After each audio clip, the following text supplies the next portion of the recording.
Hello everyone, welcome back to my YouTube channel, mgrahamsews. This video tutorial is for this beautiful bag called the BRB Bowler Bag, and it's by KMGhandmade. Before I discuss some of the features with you, there was just a couple of things that I wanted to go through. First of all, this is filmed like a sew-along, so there's no parts that are sped up or cut out. The only time that you will not see me do something is when we have a pattern piece or something that there's more than one of. So for example, these handle connectors, there's 4 of them. I show you how to sew one, and then I go off and I sew the others. And it's just like that for the handle too. I show you one handle on camera, I go off and complete the second one.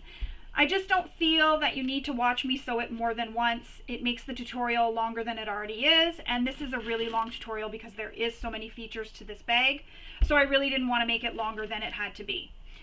The other thing is there are no measurements, no pattern pieces, no rulers, no nothing shown on camera. And that's for the protection of the designer, but also because I often film during testing, and sometimes things can change, like a measurement for, say, where a snap goes or a seam allowance measurement.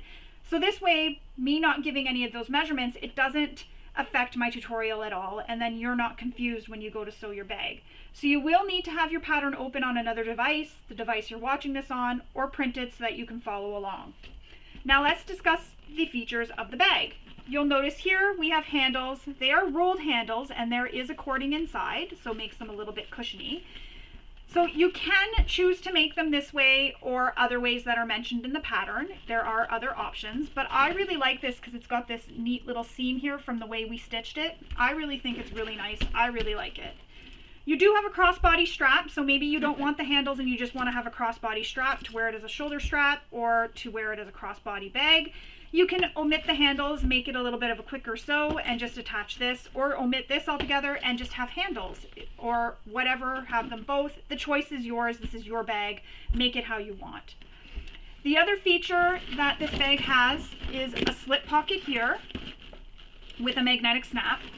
But the one that I really like, it's my favorite on this bag, is this slit pocket here. So it's a slit pocket, but with a zipper pocket, and the zipper is hidden inside the pocket. So I really like that. It makes it super secure. So if you're out somewhere, you know, it's crowded and you're a little bit worried with your bag being on your shoulder that you may not know, you know, if it's secure, this is secure. You would feel somebody trying to get in there because you really have to get in and maneuver around to get into that pocket. So it really makes it really nice and secure. And it doesn't take from the front of the bag either. Sometimes we have something that we fussy cut and then all of a sudden we put a zipper here and it kind of takes away from it and it takes from the focus. So I really like that. I think that is just a really awesome design. There are double zippers at the top to make this open really wide, and I used a waterproof canvas for the inside of my bag. So it's waterproof. If I put a water bottle in here and it leaks, I'm not going to have to worry about anything. Slit pocket. Then we have a zipper pocket. And then the KMG overlay key minder here, so great for hanging your keys on or anything else that you want to hang that you don't want lost in the bottom of your bag. And as you can see, there's plenty of space in this bag, so it's a really big one. There is 2 sizes. This is the OG size, and then there's the mini size. I don't know if I would make the mini size with the vinyl and waterproof canvas because I did find my hands got a little sore with this, and when I was turning it right sides out after I did the binding, because it is a bound bag, so you can see the binding here, I did find my hands were a little bit sore, and I found it's a real workout, so I don't know if I would use it again, but I don't know. I haven't made the small, so I don't know how it is. I say I wouldn't, but I'm always one that I just go for it, and then I just, if I have a hard time, I ask my son or husband to turn the bag for me. I love the base, the way it's sewn. You get a nice, smooth, beautiful base. I love it. I love this bag. I love everything about it. I love the size. I love all the different features. It's a really neat design, and it's worth the amount of time it takes to sew it. I promise you, you will love it. So again, this is the BRB Bowler Bag by KMGhandmade, and let's get started making our bag. So the very first thing you'll want to do is read through the entire pattern. This is very important because oftentimes designers give information regarding different materials to use and also regarding different interfacing. So maybe depending on the material, you may need to cut your pattern pieces a little bit different, or even your interfacing. So this is very important to note before you begin cutting so that you don't cut out any of your pieces incorrectly. So I've already gone ahead and cut out all my pattern pieces, as you'll see here, and I've also gathered all my hardware. I put it in this little baggie so I don't lose any of it, including my binding that we will need because this is a bound bag. And I've also got my zippers cut to length, and I've labeled them with what each zipper will be used for. So I just like putting it all in one bag so that I don't lose any, but also that it's all together just easy to find. The other thing I've gone ahead and done is I have made marks on pattern pieces where there was marks needed to be made. So for example, on my pattern piece A, and I don't know if you're going to be able to see it, but there's little marks here that I've made for where our connectors are going to go. So I've gone ahead and made those marks on all my pieces. And I've also made some marks on my lining piece for where our key minder will go. And as you'll notice, I've also got my key minder all cut out with the zipper window opening. And I have made my marks on my handle here, crossbody strap.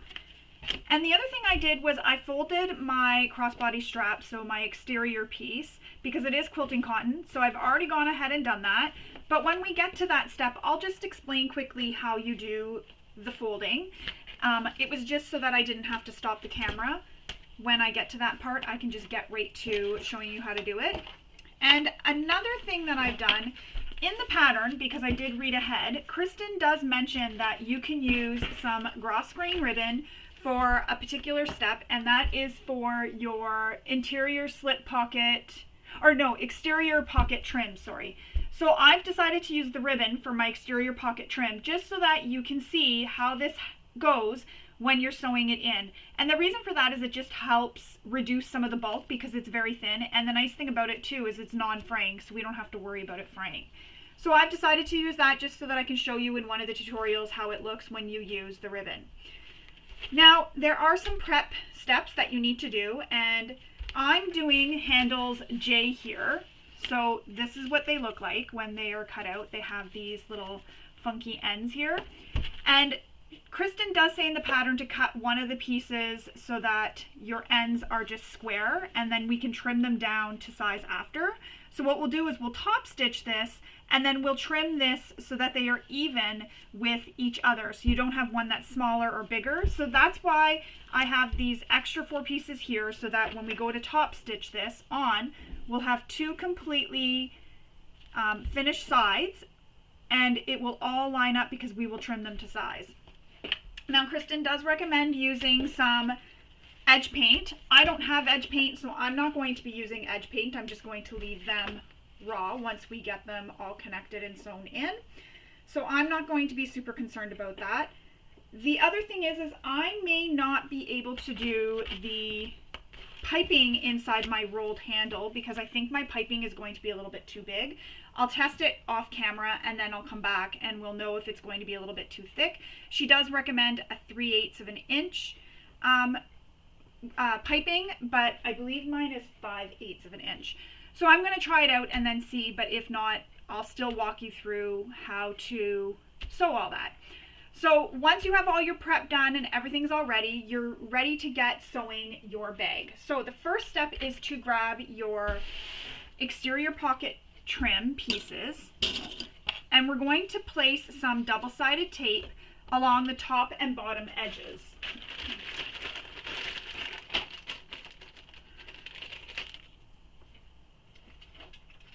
So all you do is you just take your tape. This is really sticky.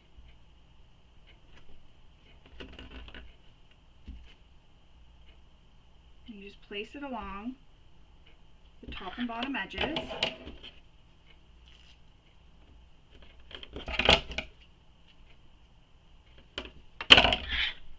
Just like that.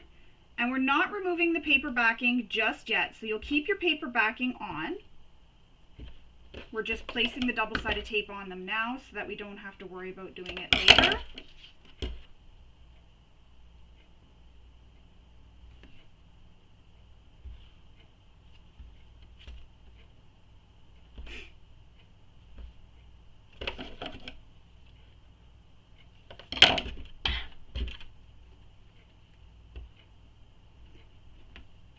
This tape is super sticky.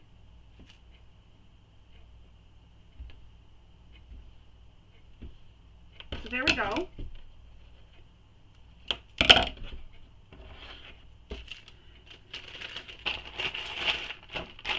So that's how they look once you have your tape attached. So I'm just making sure it's stuck. So there we go. We're just going to place these off to the side for now. We do not need them yet, so I'm just going to clip them back together. I'm going to move everything off to the side. And now we're going to prepare our strap connectors. So that is these pieces here. So you need your strap connectors, which are piece E. Or no, not piece E, sorry. Our piece M. And our D-rings. I scrolled a little too far there on my computer. So we'll need our D-rings. So I'm just going to open these up.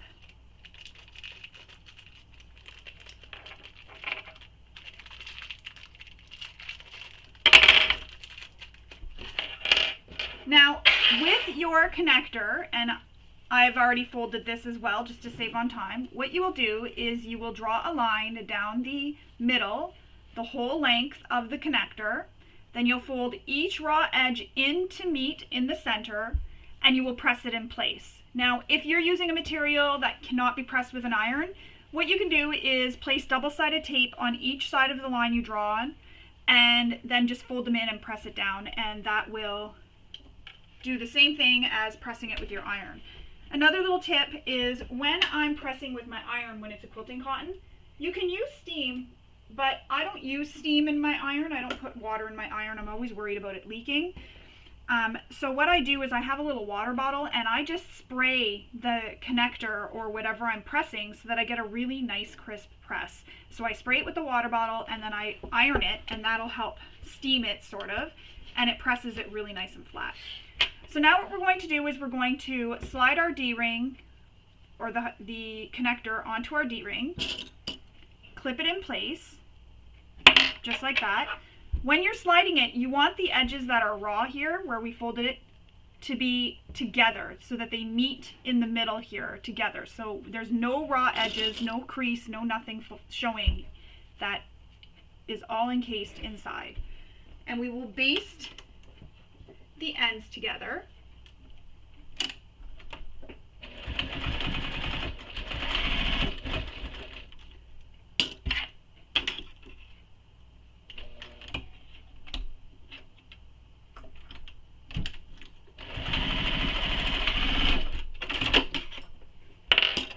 Trim all your threads.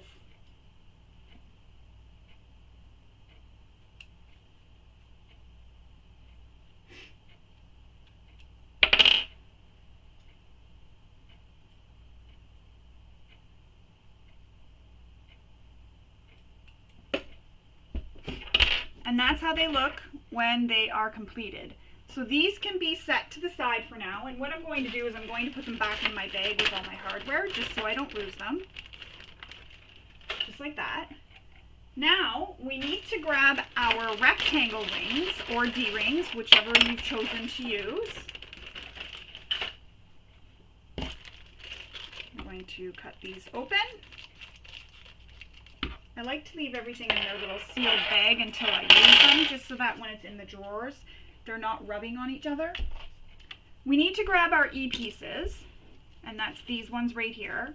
Now I wanted to share a little tip. What I did, just to add some extra strength to my connector, is I added a little strip of Decoville Light, and that's just a personal preference. You don't need to do that.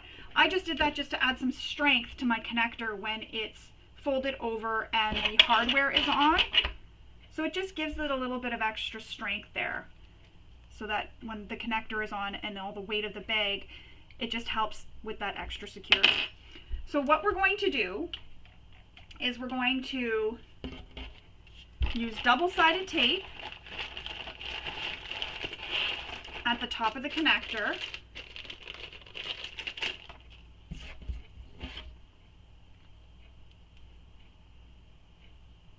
So I'm just going to place a little bit of double-sided tape on, just at the top. And what this is going to do is it's going to hold the hardware in place until we sew it to the bag.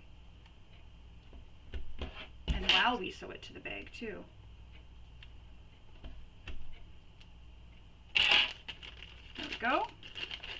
So now what you do is slide your hardware onto your connector E-piece, remove your double-sided tape, and when you made your little E-connectors, you made these little marks here.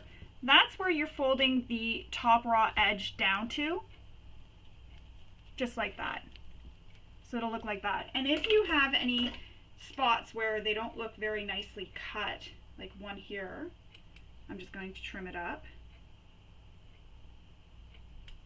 There we go. Just a little piece that I didn't cut perfectly.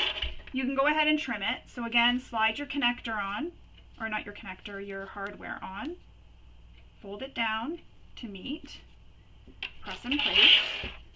And you'll do that for all of these. And again, that little piece of interfacing was just a little extra thing I like to do just to add some extra security. I know we're going to be attaching these to the bag and it has foam, but I just want the extra security here to help when we're carrying it for the extra weight in the bag.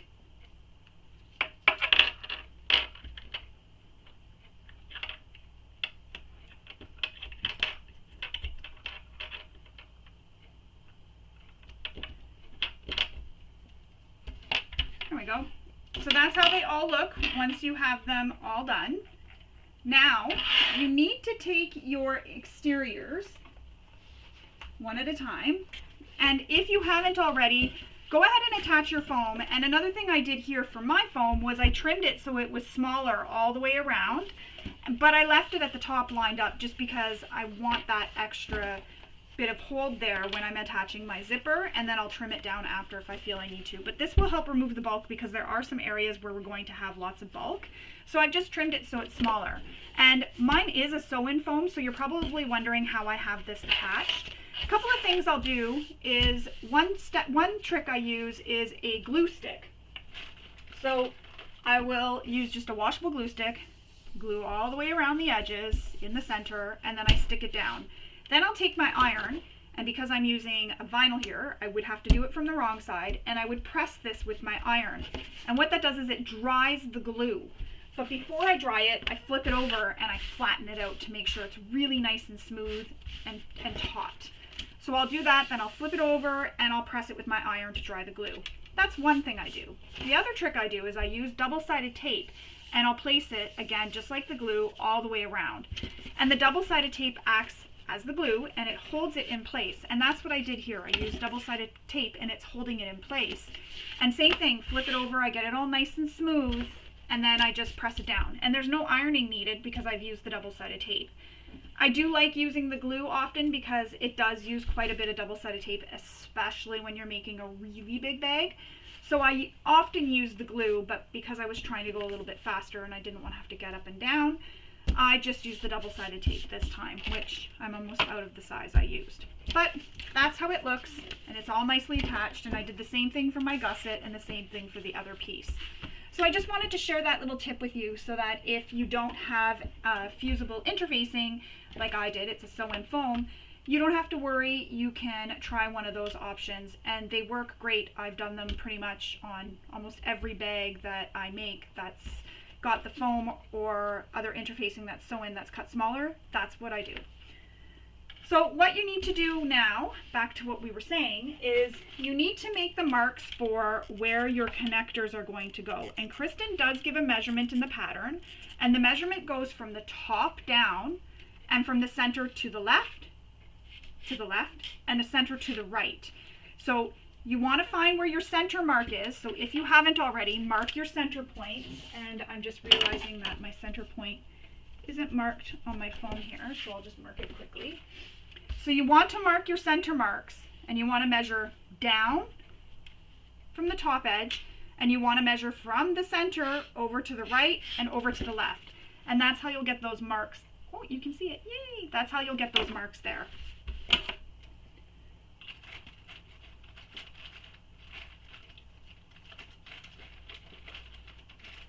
Oh, I can't get that on. So now what you need to do is you're going to take some double-sided tape again, and place it on the back. We were supposed to do this in the next step, but I didn't, or the previous step, but I didn't, I forgot.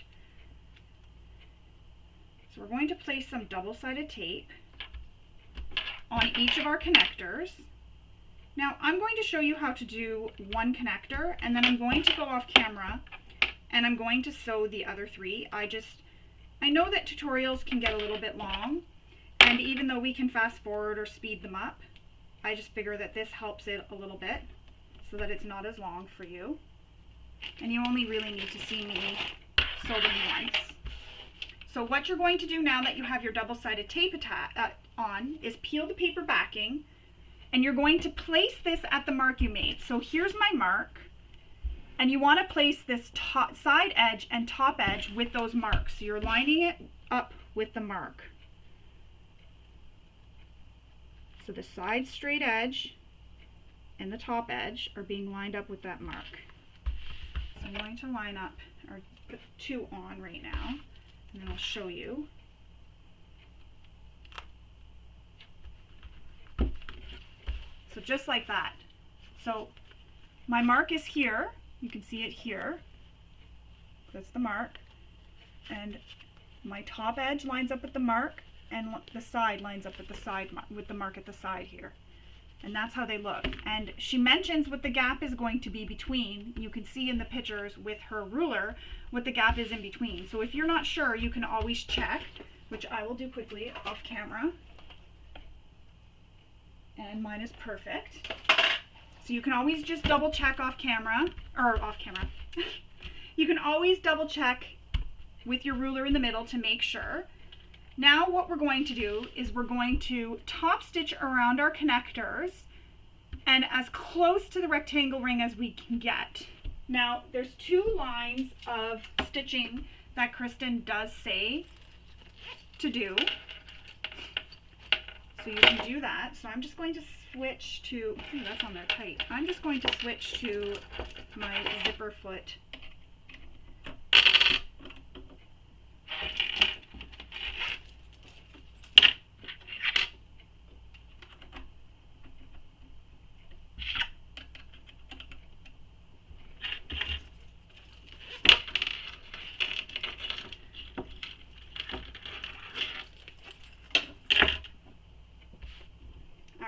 So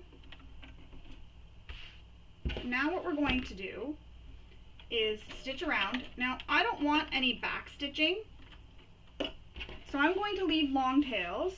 Actually, no, I will back stitch at the top here, but I won't back stitch until I come back around. So I'll start.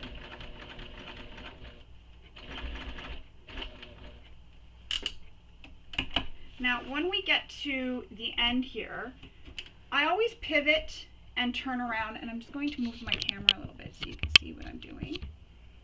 So I always go backwards a few stitches here, just so that my presser foot clears my hardware.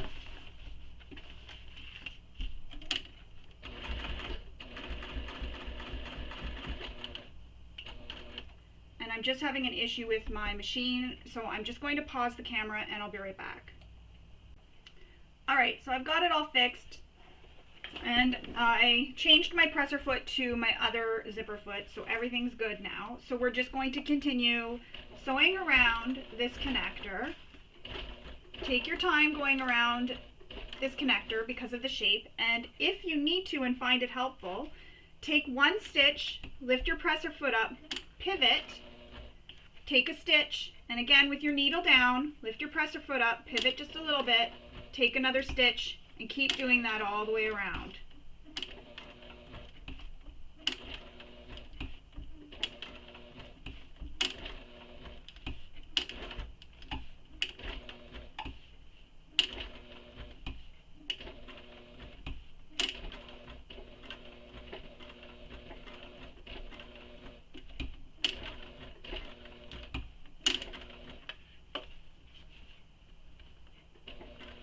Keep going all the way around, following the shape of the connector. Now I'm back at the top here, and I didn't back stitch at first, So I'm going to back stitch now over top of my previous stitches.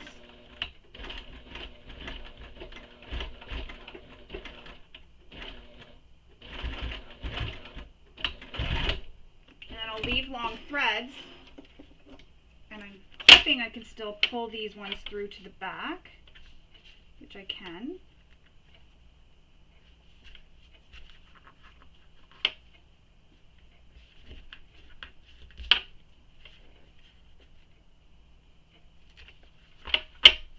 Go. And the first ones I can't pull through, but that's okay. And you can tie these off in a knot if you want, but I just wanted it pulled through so that it was one less thread in the front. Just like that. And that's how it looks when, I just want to make sure I'm showing you the right one. That's how it looks when it's stitched in place. Now, later in the pattern, Kristen does mention that we can add rivets. I'm going to do that when I'm off camera sewing these other 3 that I need to attach. So you're going to attach them the same way, stitch, and you can stitch across the bottom. There's that extra row of stitching. I'm going to leave it because I'm going to add a rivet here, so I don't want the extra row of stitching. So I'm just going to leave that, and then I'm going to add the rivet right here. And the reason why I'm doing that is I just know that I'm going to struggle a little bit because of my hands having to squish everything when it's all together to be able to get the rivet on. So I'm just going to do it now. They're not going to get in my way, but that's how it looks, and we've gone through the foam. And when I connect the rivet, what I will do is I'll add a piece of heavy interfacing behind just for some extra grab and some extra security back here as well. So that's how it looks when it's stitched in place. You can go ahead and stitch the other 3. So you'll do the same thing on the other exterior panel, just like we did with this one. You'll do that for the other 3, and you'll have 2 panels that will have these attached just like that. So I'll pause the camera, I'll go do that now, and then I will come back and we will continue on. Alright, so all my handle connector end pieces are attached. So it looks just like that. And as I mentioned, I attached some rivets just because I didn't want to have to fight with that later when we have everything all assembled. Now, what I like to do is look at my pieces, and I like to decide which one looks better, because the one that looks better is the one I typically use for the front of the bag, and the one that doesn't look the best, so it may not be as nice, the stitching or something is not quite right.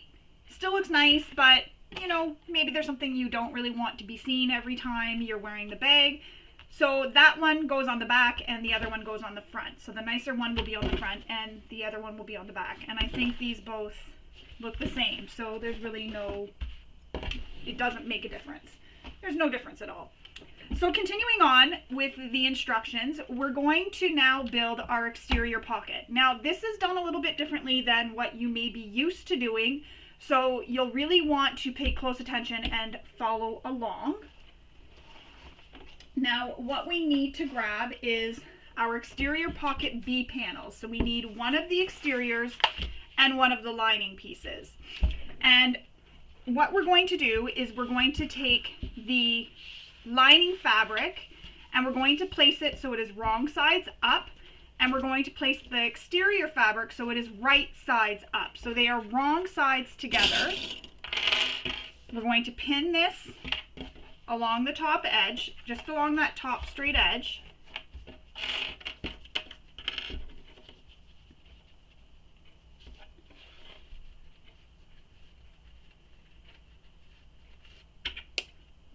Of course, I'd break a clip. So pin it along your top straight edge. And then what we're going to do is we're going to baste this top straight edge using the seam allowance given in the pattern. And I'm just going to quickly switch to my regular foot. If I need that presser foot, I'll switch right back to it.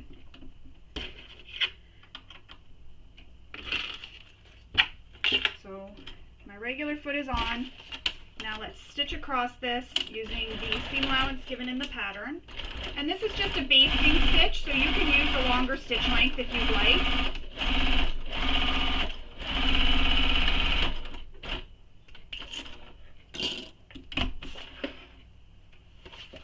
Trim all your threads. And that's how it looks. We have them stuck together. Now you're going to grab your trim. So this is your exterior pocket trim C-piece. And again, I'm using the ribbon, so you may be using something different. So I'm going to show you how the ribbon goes. So what I'm going to do first is I'm going to fold it in half and create a crease down the center. And I think it's going to look really neat with the ribbon because it's a different color purple. And the crease is kind of hard to see, but it's there. It's faint and it's there. And I'm just going to place this just slightly under that crease.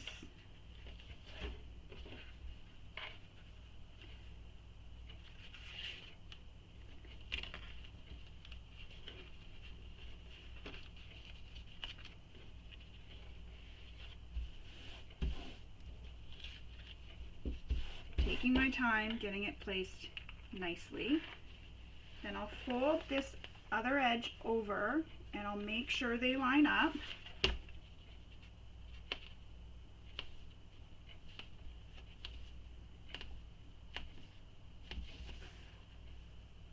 Which they do.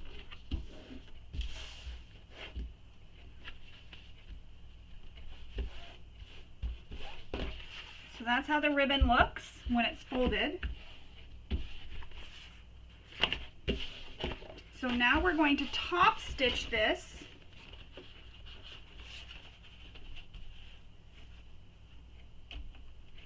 using the seam allowance given in the pattern.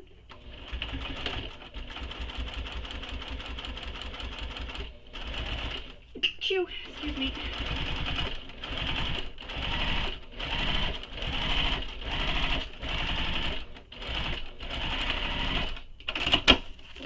Trim all your threads.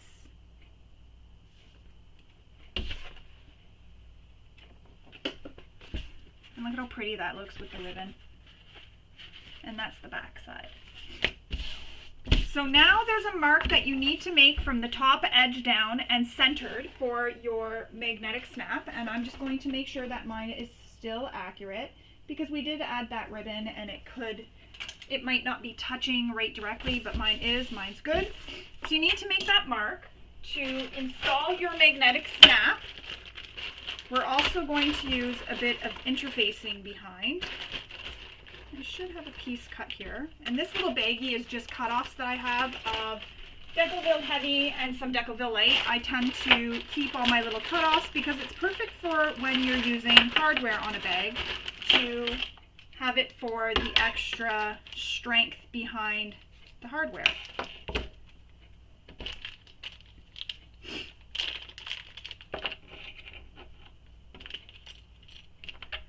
So right now, we're installing our magnetic snap. I'm just grabbing all my little tools that I use for it. Everything's buried. All right. So we're installing the male half of our magnetic snap.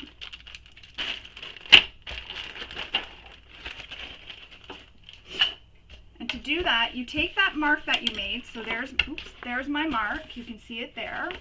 You line up the center of the washer with that mark. Draw the prong lines. And really you want to follow your manufacturer's instructions for installing this because you may have a different one.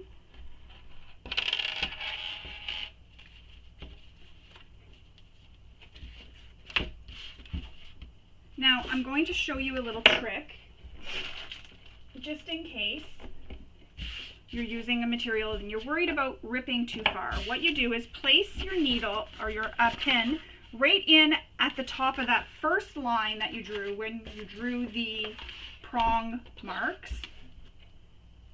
So it goes right in, you can see there at the first mark, right at the top. And then I'm going to come out at the second mark right at the top, just like that. I'm just going to make sure my camera didn't lose focus because sometimes when I do that it loses focus. And then what you can do is use your seam ripper and rip up. But see how my pin is stopping me from going any further? That makes sure that I don't accidentally keep going and rip it any further than I want to. So now we'll install the half of the male snap.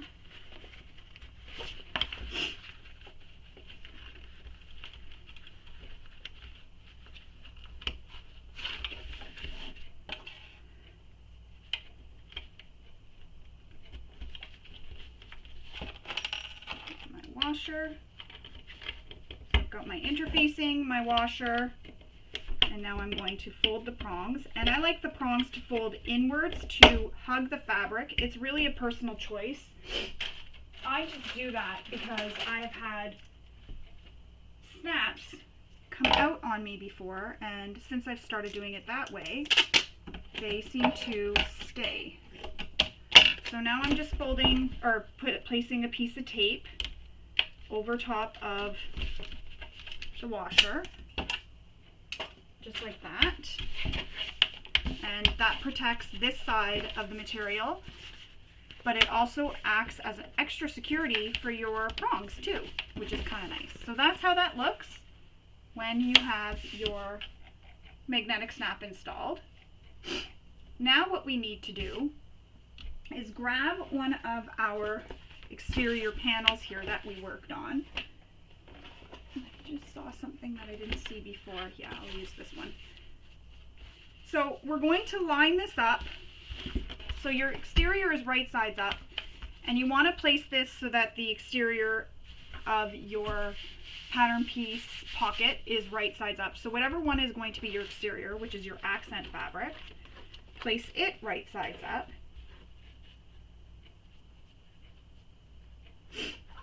Get it all lined up nicely, and then just press where your magnetic snap is. Just press into the fabric. And I just realized I put this all away, but we need it again. So you just press into the fabric, and what that's going to, or into the material, and what that's going to do is it's going to create a little mark for where your snap will be placed, the female half of your snap, that is.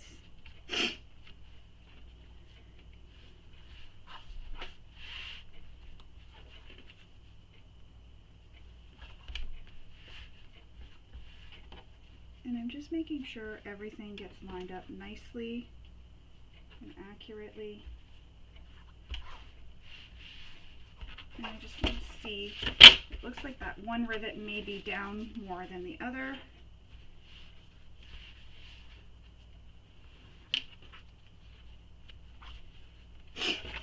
They're both the same. I think it's just my eyes, the way I'm looking at it.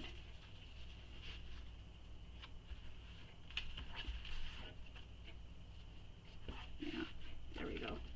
Okay, let's try that again.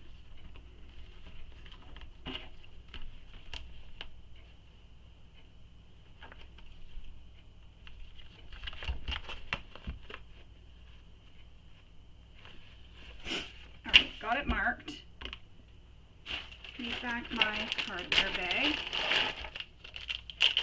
So this is the female piece that we're installing right now.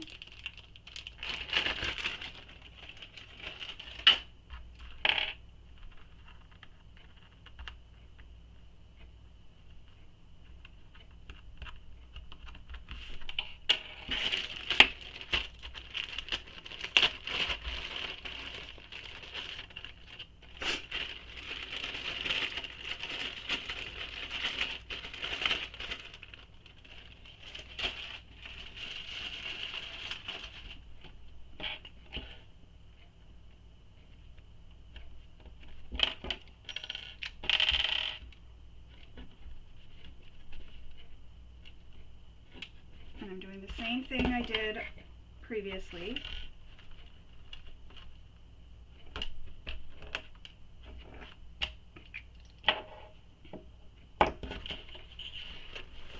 Now, if you're using a material like quilting cotton here, you may want to use some fray stop or fray check on that side, or on the piece, sorry, where you've made the slits just to protect the material from fraying any further.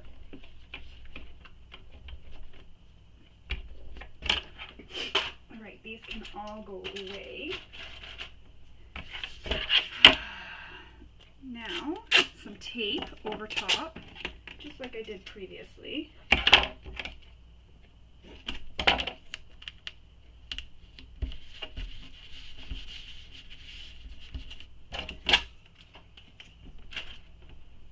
Just like that. Now we will snap the snap in place.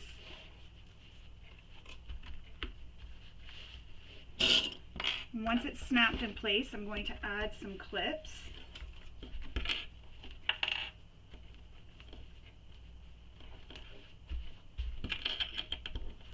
Oops, see a thread I didn't cut there. I'm not sure how I missed that.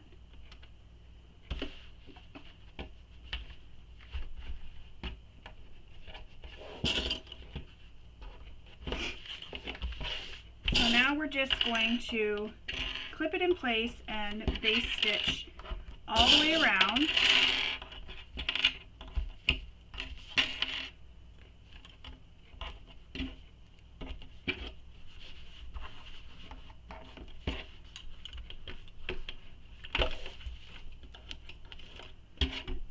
And my panel is a little bit bigger on the one side here. And that's okay, because what I'm going to do right now before I stitch it in place is I'm just going to trim it so it's even with my exterior here.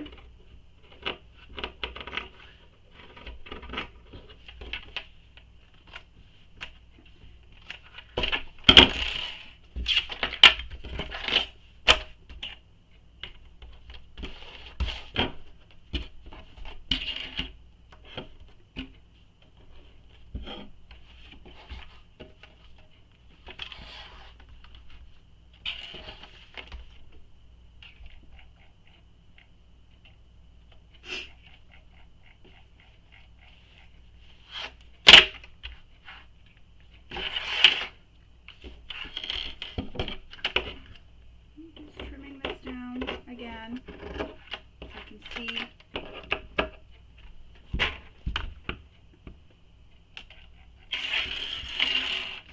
And now what we're going to do is baste that in place, like I had mentioned.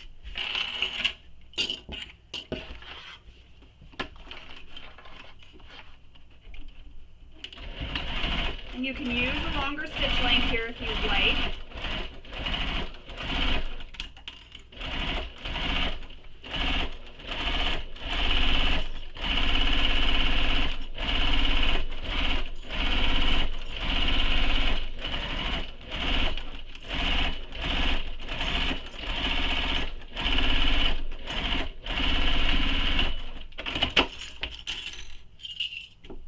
I'm going to trim all my threads, including any of the fraying threads.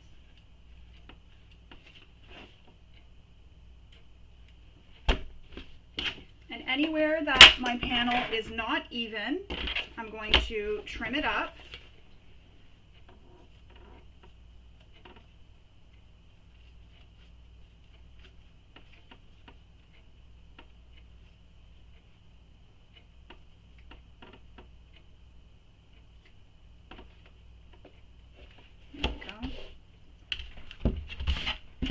And that is our one panel with the magnetic snap attached. We have a nice slit pocket with magnetic snap. Moving right along. Oh, and before we move along, don't forget, before you baste this down, if you want to add a logo or anything here, don't forget to add that. Kristen does mention that in the instructions. Next, we need to grab our zipper tabs and our zipper for the exterior front of the bag. And we're going to add our zipper tabs to this.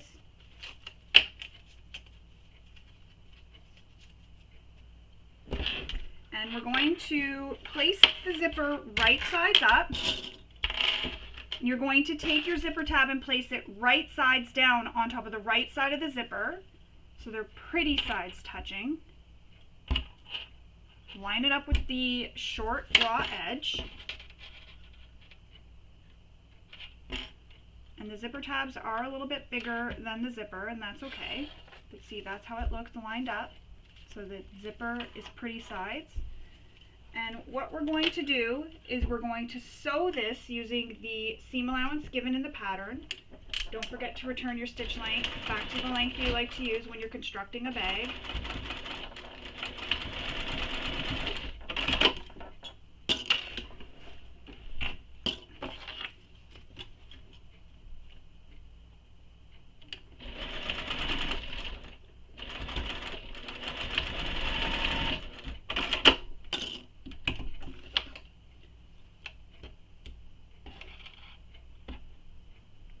Now we're going to fold these back and we'll top stitch the tabs. Before we top stitch, I'm just going to trim my tabs so that they are even with my zipper tape.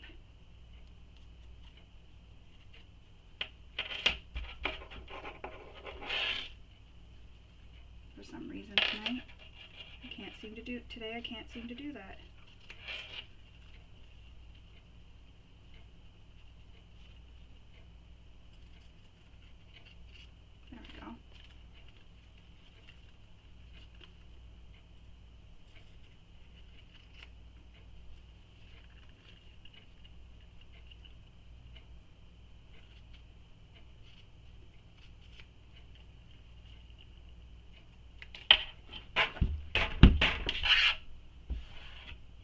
So now we're going to fold these back and top stitch. So just fold it back, change to your favorite length for top stitching. Every machine is different. You know your machine the best, you know what you like on your machine. That's why I never give the length I use, because it's different for every machine. For example, my industrial, what it is on the industrial doesn't look the same as it does on this machine. So that's how they look when they're top stitched. And Kristen does do it a little bit differently. She has them when you're stitching them together like this. On the machine I do it one at a time. Doesn't make a difference, it all works out to being the same. So now we need to take the accent piece, so the accent of your exterior pocket, and we're going to place the zipper right sides down across the top, and I'm just going to find the center of my zipper here. And how I do that is just fold it directly in half.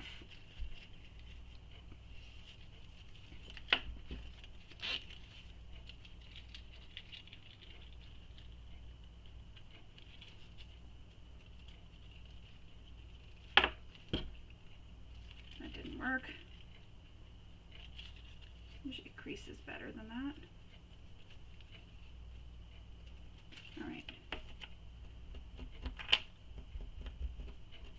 There we go. I'm going to line up my center marks.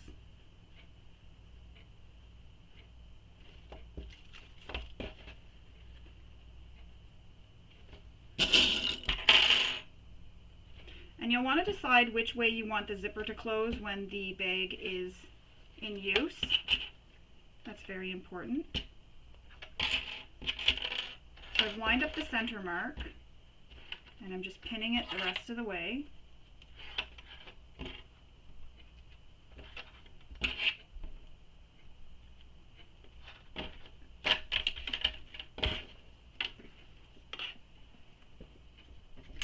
And I'm just going to baste this in place. You can use double-sided tape, but I'm just going to baste this just because using less double-sided tape is good. I don't run out of so much double-sided tape then.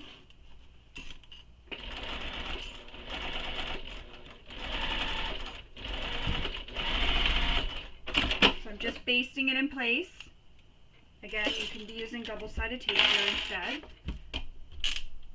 Now we need to take one of our lining pieces and place it right sides down on top. So it's going to be against the wrong side of the zipper. And there's some threads here that I need to trim away. There we go. So it's going to go right sides down on top of the zipper.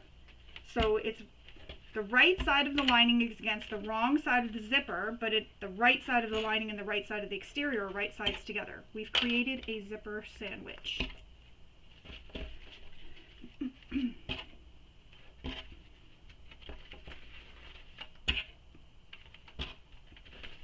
So just like that, so you see these are the right sides together and my zipper is in the middle. So now I'm going to sew this using the seam allowance given in the pattern.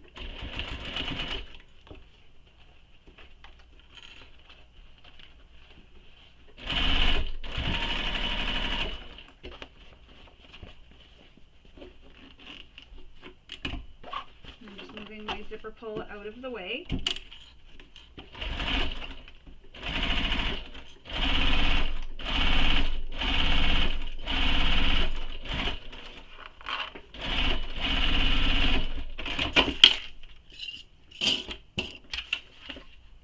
My threads. Now we're going to fold the fabric away from the zipper, and I'm just going to finger press this down so I don't have to get up and go to my iron.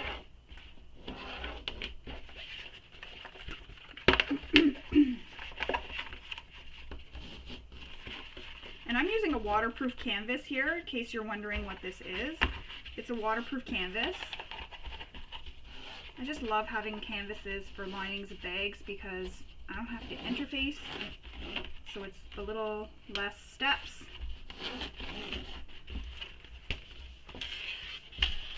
And it makes the inside of your bag waterproof too, so if you're going somewhere where you're going to have a water bottle in your bag, you don't have to worry about if it spills a little bit. Change to your favorite stitch length and top stitch across the bottom under that zipper.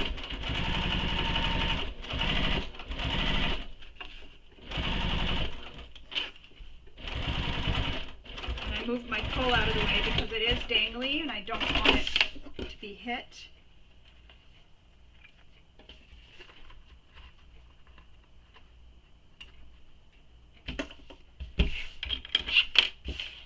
Turn your stitch length back to the length you use for tops or for stitching a bag, and that's how that looks so far.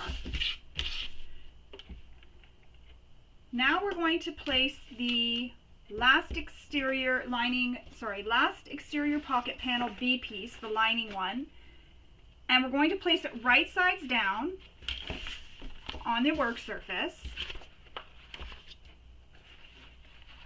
And we're going to align the zipper tape along the straight edge of the lining, matching the center points.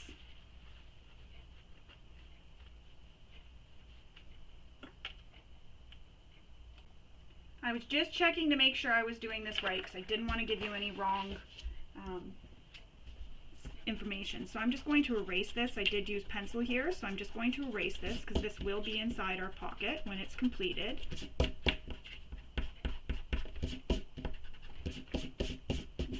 About the pencil is it does erase away on this material. You wouldn't really see it anyways because it's sort of at the top of the pocket. So lining up the center points. So the wrong side of the pocket is going to be inside the zipper pocket. And then that's going to be on the outside.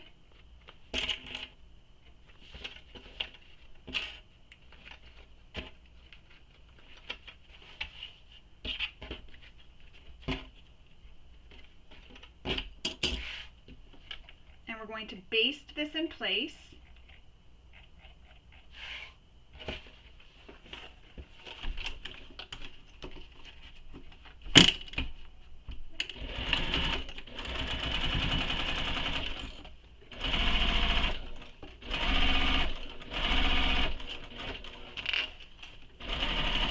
Thought my bobbin would have ran out by now. I have another one ready to go.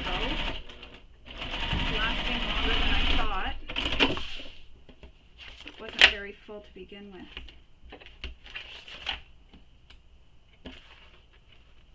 trimming all my threads.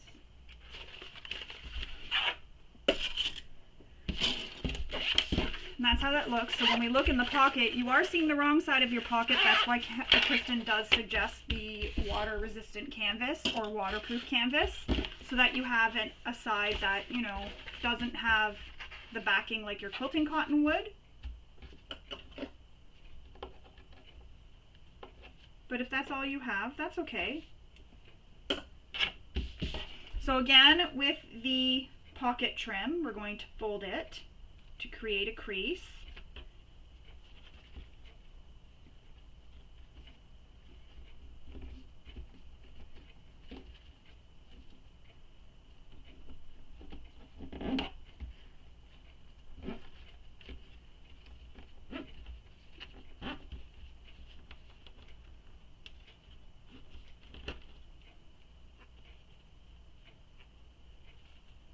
And then remove one side of the paper backing, and again, just like we did previously, we're going to line this up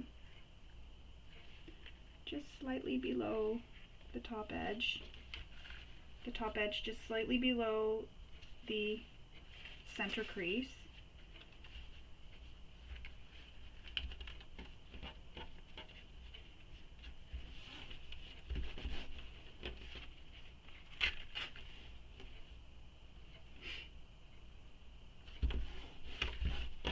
And remove the other backing.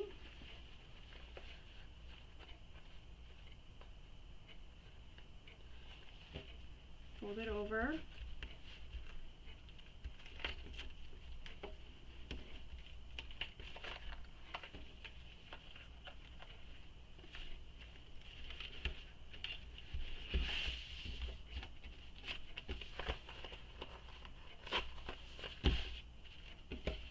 You know what I might do, which is going to be even easier, is line it up on my zipper.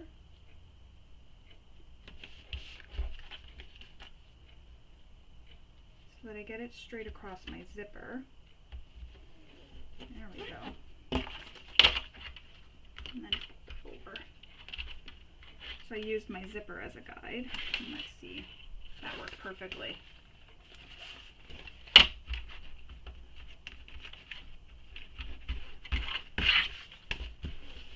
So I used my zipper as a guide for where I was placing it, so it's placed evenly. So now we're going to top stitch this in place.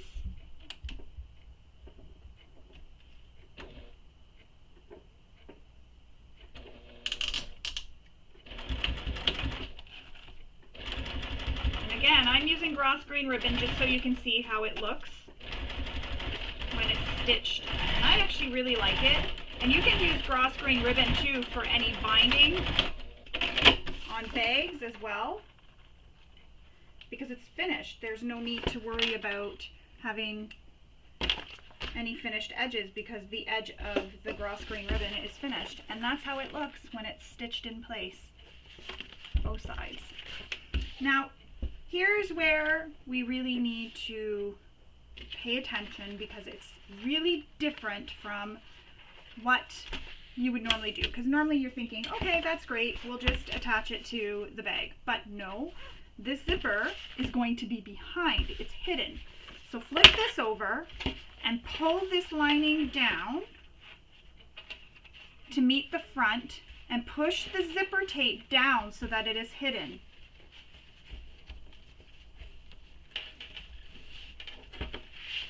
So just like that. So this is going to be hidden from view, the zipper pocket. And I'm just trying to, or not the zipper pocket, the zipper.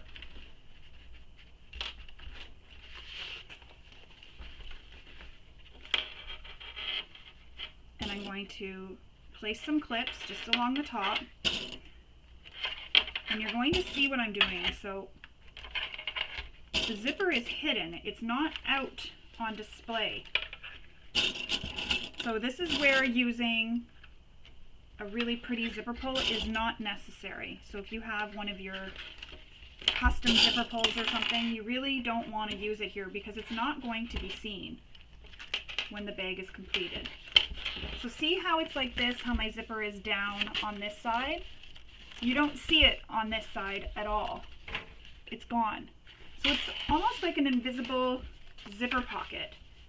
So when we put this on, it's invisible.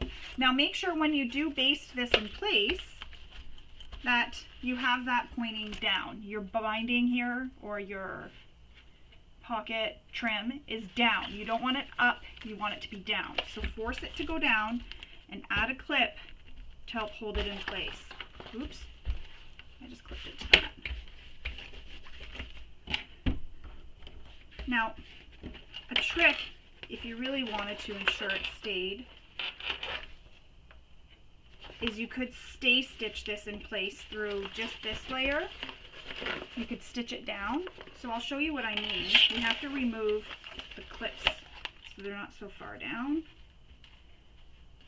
So I'm just going to show you what I mean about the stay stitch, and that's kind of like a garment thing. So I have it here and I want this to stay down. So I'm going to move my exterior out of the way, and it's just going to be this lining piece and the zipper, and I'm going to just top stitch just the lining piece and that pocket trim. That's it. They're just going to be basted together or top stitched together, and that'll help hold it down so they don't run into any issues later. Ow, that was my nail. And I ran out of thread right at the end. Right at the beginning, actually. Just as I was mentioning, I was surprised I didn't run out of bobbin.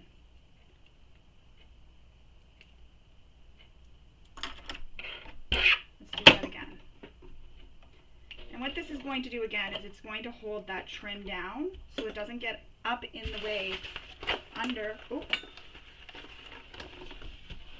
my, or up over the zipper when we're using it. So I'm stitching it down to keep it in place.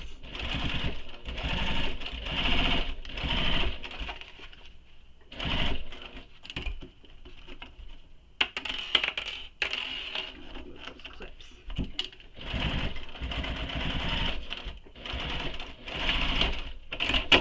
Just like that.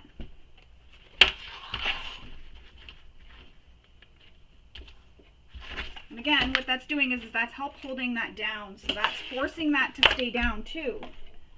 So you see how I didn't go through my exterior at all? I just went through that lining and it's stitched down right now. So that's just a little trick to help hold that down out of your way. Again, we'll put the clips back on so I hide my zipper. And it is an extra step, but it's kind of a nice extra step to have to help really hold that in place,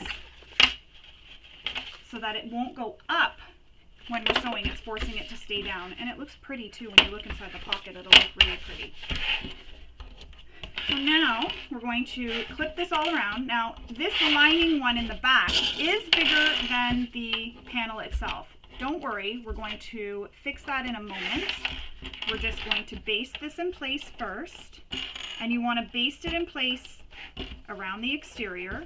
So you're using this exterior accent piece as your guide, because we will trim this other one down to be the same size.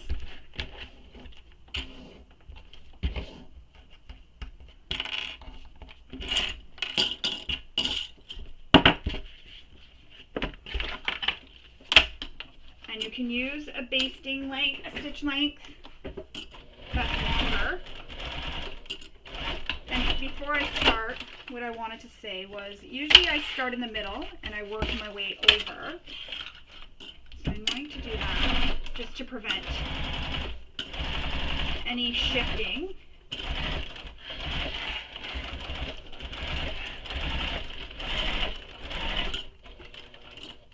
Now it's going to be hard because I don't have this side trimmed yet. So what I'm going to do is remove these few clips, and I'm going to just trim it now because I don't want this to shift on me.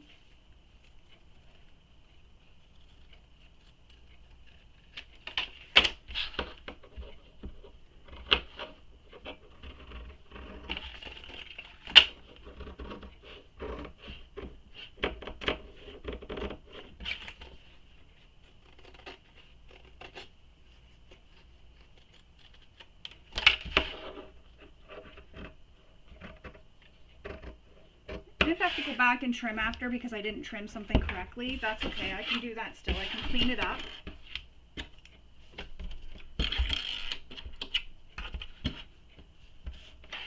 So now, onto the lining side, I'm going to stitch all the way around.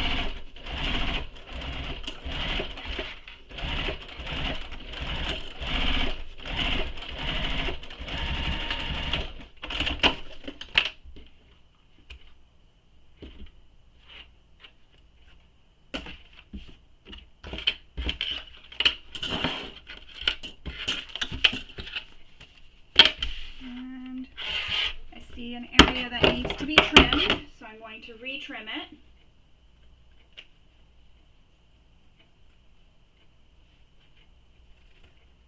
And I'm also going to trim it so that my zipper tabs are even with the sides too, if you have any overhang. Now, so see how that looks? We don't see the zipper, we see it on this side, but not on that side. So see how I pulled it down? It's really pulled down. The only thing I'm seeing right now is my top stitching for that zipper there. Now we need to place this on our panel.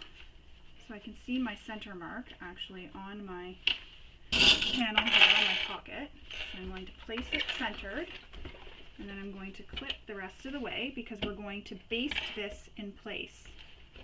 It's a really interesting pocket. Something different, a really nice fun technique.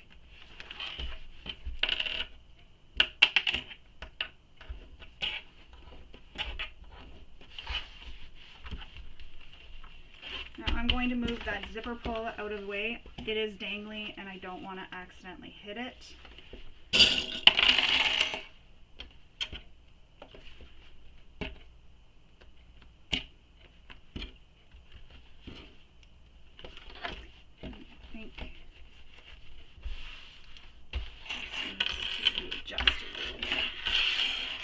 Just making sure that everything is nice and even.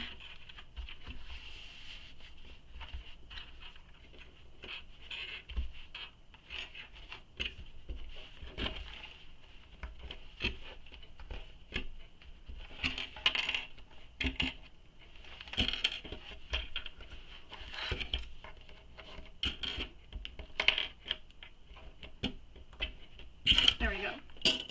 So now what we're going to do is we're going to baste this pocket in place all the way around, and again, once it's basted, we don't see that zipper at all. It's hidden down inside. So it's kind of a nice security feature too. If you're out somewhere and you're wearing your bag, if the pocket is there, you would really feel somebody fiddling with your bag trying to get into that pocket.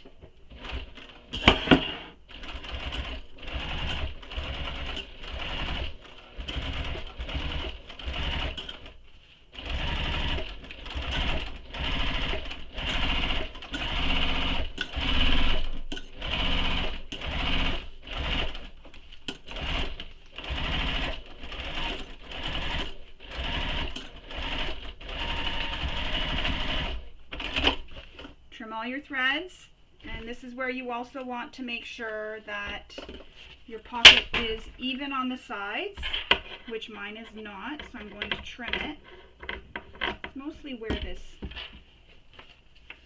zipper tab is.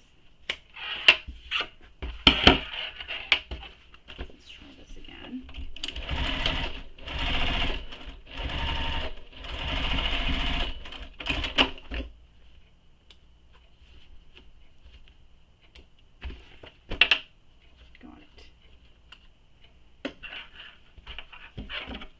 Trimming anything down that needs to be trimmed down. There we go. And see, once this zipper pocket is zipped, you don't see it, but it's in there. See? I love it. Excellent idea. Great for security. Moving right along, we need to grab our handles. That is our J pieces. Now there are instructions for using a more basic handle, so it's just folding the handle, or there's another one that's not shaped and you just use that instead, so it's just a straight.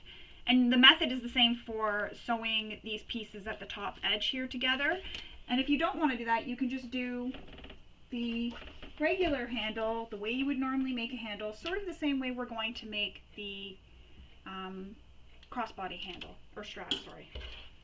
So what we're going to do is we're going to, and I'm just going to show you one, and then I'll go off camera and I will do the other ones. But what we're going to do is we're going to add some double-sided tape here.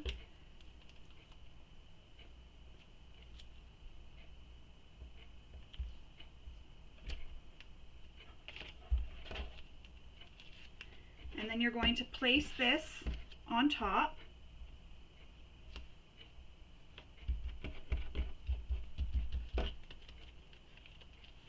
Just like that. And what we're going to do is we're going to stitch all around this handle. So I can already see where I don't want this to be seen. So I'm going to cut this. And it's not going to be pretty, but it's behind. And I just kind of cut it on a V. So just like that, because I want it to be really behind back here, but we're going to stitch all the way around that end. And Kristen does start stitching here.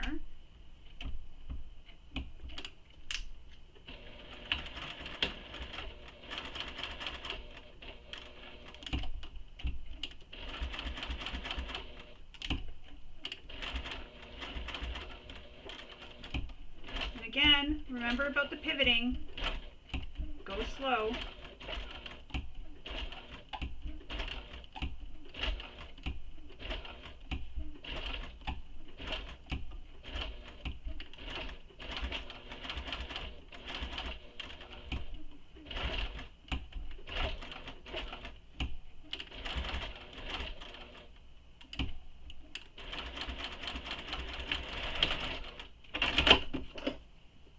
Your threads.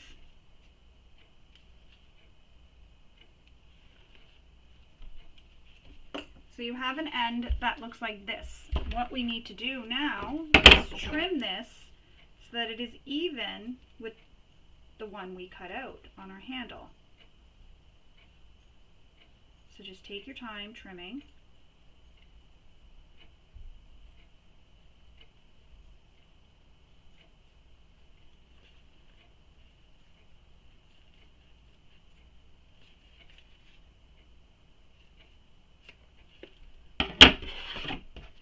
Now they're both the exact same on both sides. The same shape, same size, same everything. And when we fold them, they all line up. Everything is perfect. And you'll have that nice, clean edge. Now you can edge paint this. I just see some like fraying here that I just want to take care of. You can edge paint these if you want. Again, I don't have an edge paint, so I'm not going to. But that's how you do that, and you're going to repeat that for the last 3. So I'm going to go off camera, I'm going to sew the last 3, and then when we come back, I'll show you how we stitch this to create the little seam in the middle. It's really neat. I really like how it looks, so we'll do that when I come back. Alright, so I stitched down the other side on the handle. So this handle is now ready to go. We can move on to the next steps. The next step is to add our cording into the center of the handle. So what we're going to do is place a piece of double-sided tape down the center, and I went ahead and I made all these marks while I was off camera because, as you know, I don't like to show rulers or anything on camera. So add a piece of double-sided tape, and we want to center that on the handle. So you will fold your handle in half, find the center mark. So I just make a crease. And then I do the same thing on my cording as well. I find the center, make a little crease, and then I just place it down on the tape. Just like that. And another little tip, if you're using cording like I am, I like to wrap a piece of just regular clear tape on the end of the cording just to help hold it together so it doesn't unravel on me. And I actually do that before I cut it. So I measure the length of my cording, I mark where it's going to be cut, I wrap the tape around it and I cut it, and that way there, when I cut it, I'm cutting in the middle of the tape, so both ends will have the tape on it. So the next time I go to use it, it'll also have tape on the other end, if that makes sense. So now we're putting double-sided tape along the long outer edges of the handle. And we're going to fold those edges in using the measurement given in the pattern. So fold them all the way.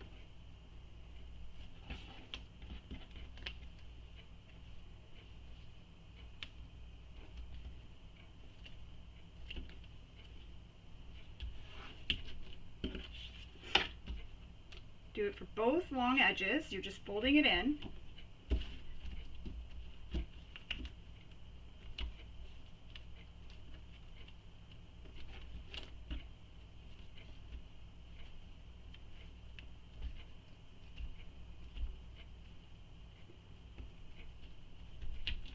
And then that's how it looks with the folded edges. You're just going to fold this directly in half and clip it in place. So I fold the ends in first, and what I'm doing is this stitching here where we started and stopped, I'm lining that up so it lines up and it looks like one continuous stitch. Not the end of the world if you don't line it up perfectly, it's just something I like to do. And then we're just folding these edges together. So what we did there was we folded it so there won't be a raw edge on the long edge of the handle here by folding it the way we did.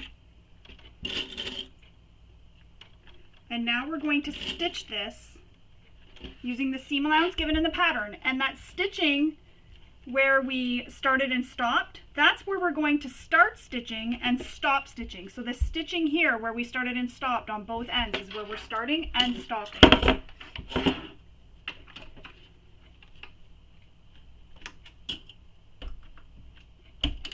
So you want to back stitch.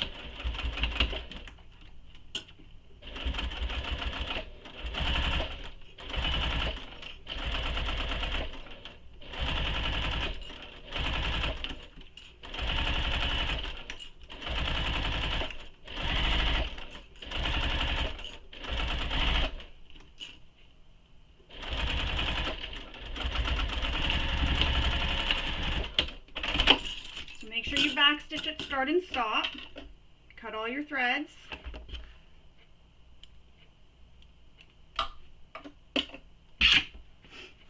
And that's how it looks right now. Just like that. So you have your handle with the cording in the middle. Now we need to create the little ends of the handles that have the little crease in the center. So what you're going to do is you're going to fold the handle. So you're going to find the side that's the right side, and the right side is the same side as where your cording is or where the fold is. So you're going to fold these ends right sides together, and it's going to seem a little bit wonky, but trust me, it works. So just like that. So you see how it's going towards the folded end? Not the ends that we folded and sewed together, folding away from that.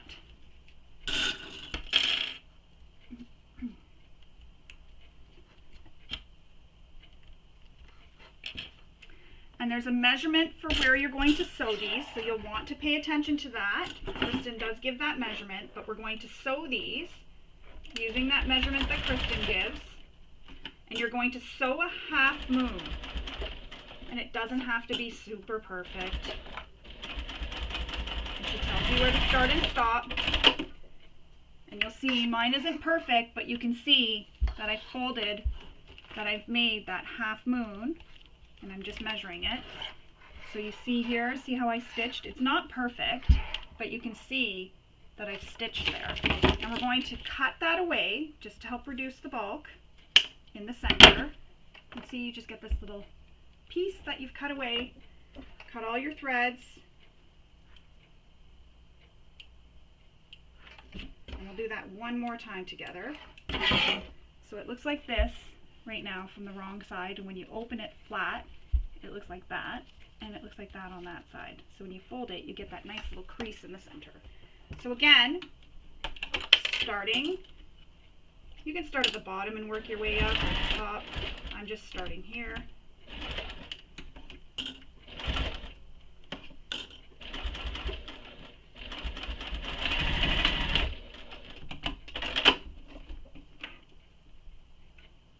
And I'm just going to clip on my threads. Trim this down.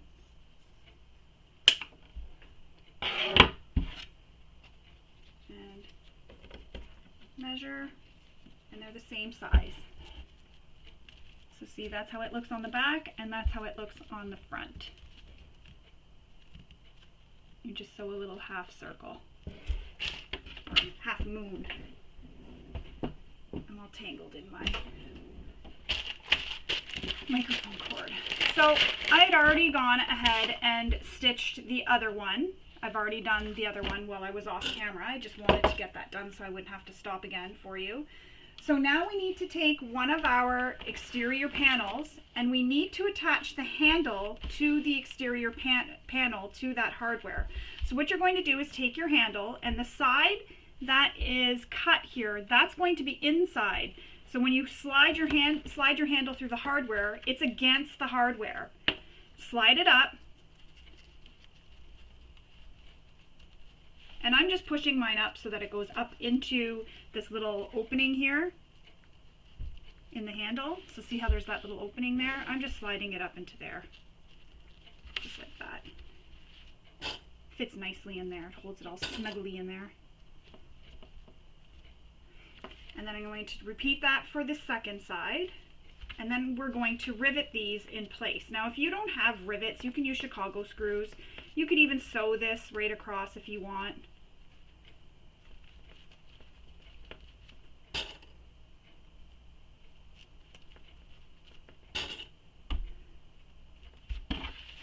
So that's how it's going to look once it's attached. Now I will attach my rivets off camera. I don't feel you need to sit and watch me attach rivets. That can get kind of boring for you.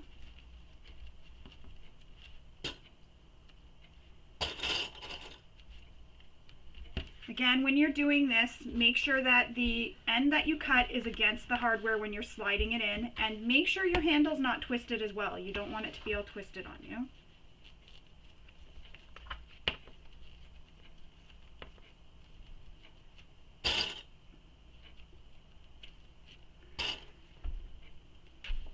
And then I will go and add a rivet to my handle, and I'm going to add it above the stitching. I don't want to go through that stitching that we created here. I'm going to go above the stitching.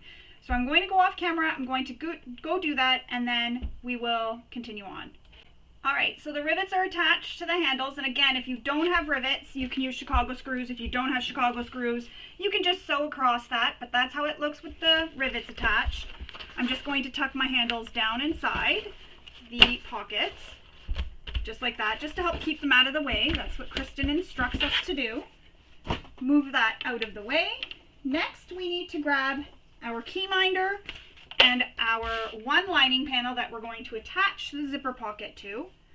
So if you haven't already, you'll want to cut out the little square, or rectangle, not a square, sorry. Need to learn my shapes. The little rectangle out from your key minder if you haven't already. Once you have that done, we'll place some double-sided tape on the back side of the key minder.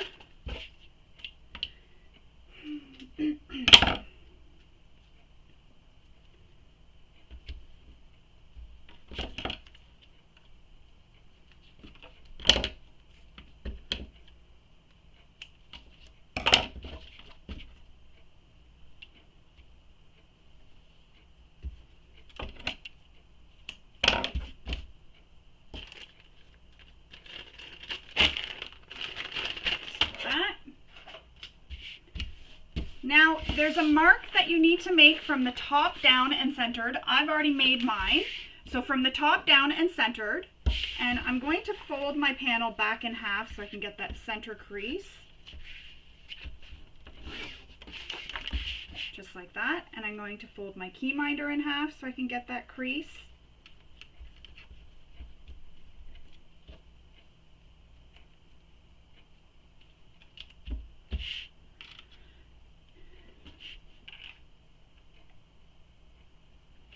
Now, before we attach it, we need to grab our 1/2-inch swivel hook.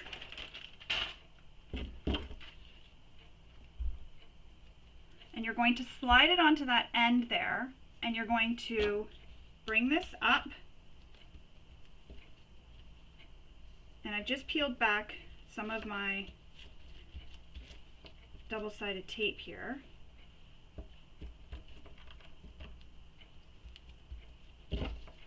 Just like that. So you've got it so that it's like that.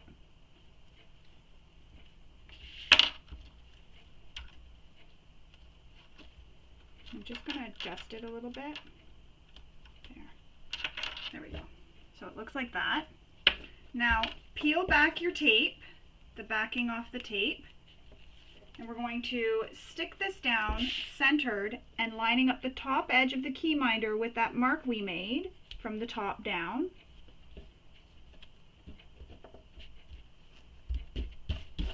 So it looks like that. Oh, I like how these colors look together. Alright, now we're going to top stitch around the outer edge of the key minder. If you do not want back stitching, what you can do is leave long thread tails and pull them through and tie them off in the back, which is what I am going to do. So you just start stitching and you don't back stitch.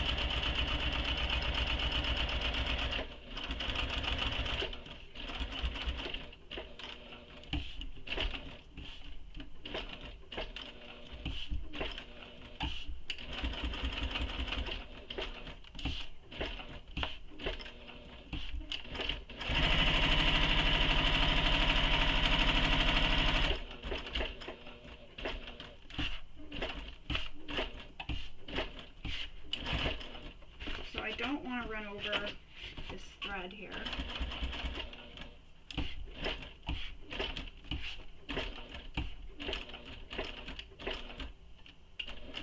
And you stop right in the same hole you started in. Then you pull on the threads, and that causes a little loop to come up.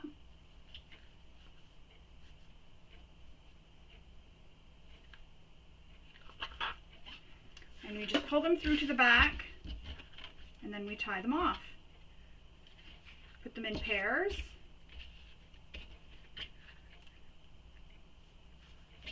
And I usually like to cut them so they're the same length. Just makes it easier for me.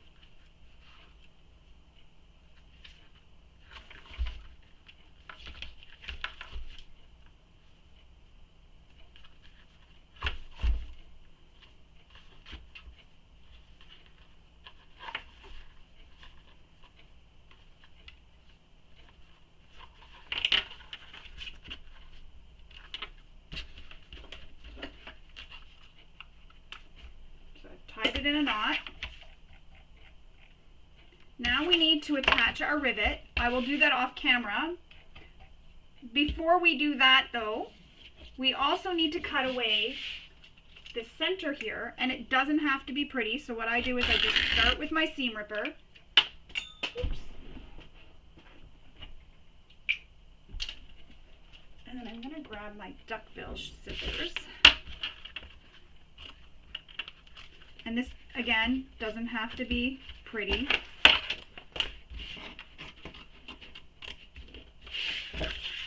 You just don't want to cut that overlay.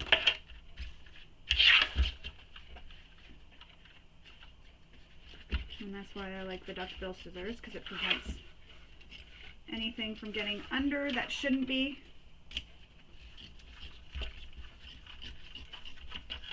Even though I'm still watching.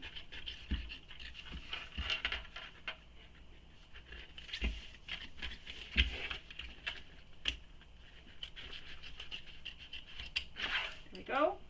So I've cut that away.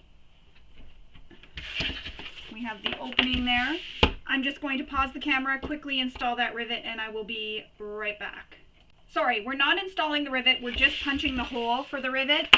That's what I was trying to say. So the installing of the rivet is after we complete the zipper pocket.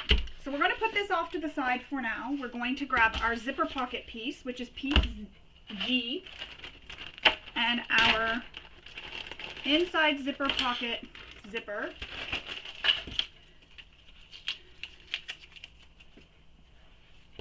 So with your zipper pocket piece right sides up, you're going to place your zipper tape right sides up on top. You're going to line up those top edges, so the top raw edge of your zipper pocket with the top or the long edge of the zipper tape. Line it up, just like that. So they're both right sides up, because when we go to look in the pocket, you want to see the right side. So they're both right sides up. We will now stitch this in place. Don't forget to return your stitch length back to your length for constructing a bag, if you had it at a top stitch length.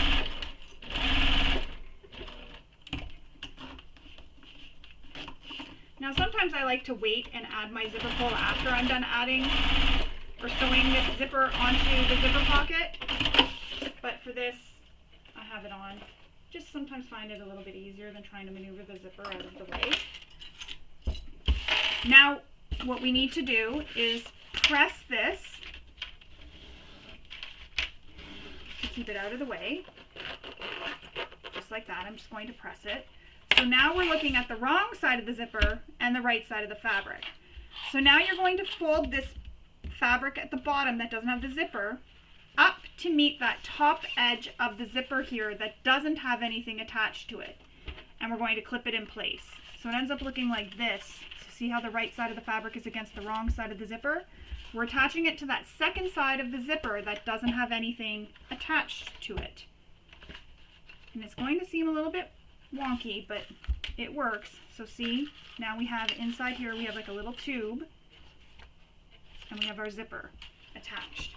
So we'll stitch that in place too, using the seam allowance given in the pattern.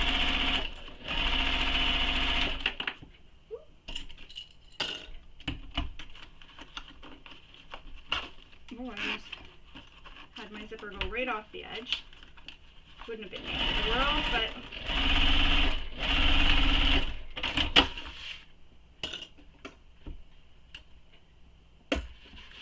I'm just going to press this fabric so that it's down, just like that.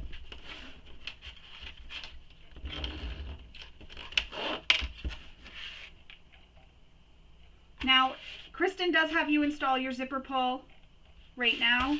I've already got it.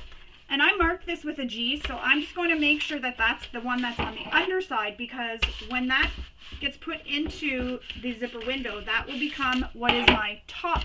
So when we flip this open, that's the top. Because when we go to sew this in, when we bring this back down, we want everything to line up. So your top is naturally longer than your bottom. So see how it's shorter, the bottom? Because the zipper.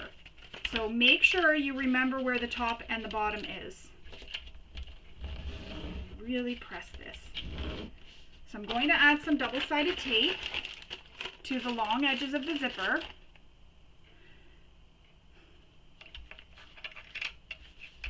And again, if you don't have that zipper pull on, you do want to put it on now. I had already done it just because I didn't want to be fiddling with that during the tutorial. Oops.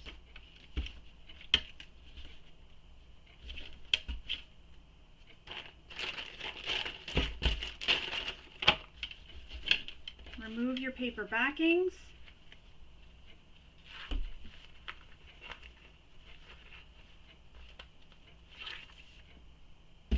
And remember, that's my top, so I have to keep it flipped that way. Grab my pocket with the key minder on it, or not pocket, my lining.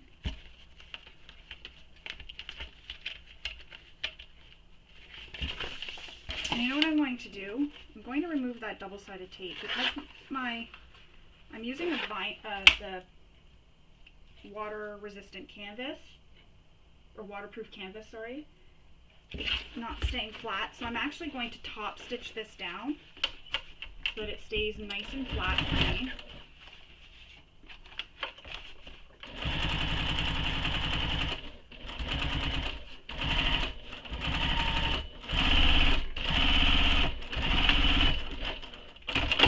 something in the pattern, but it is something that you can do if you want. It does hold the zipper pocket open and nice and flat for you.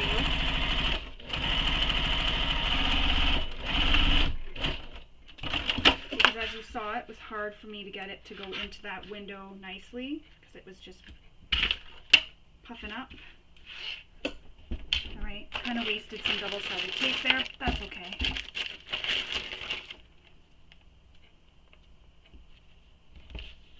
There, see how it's held down now? It's not trying to go up on me.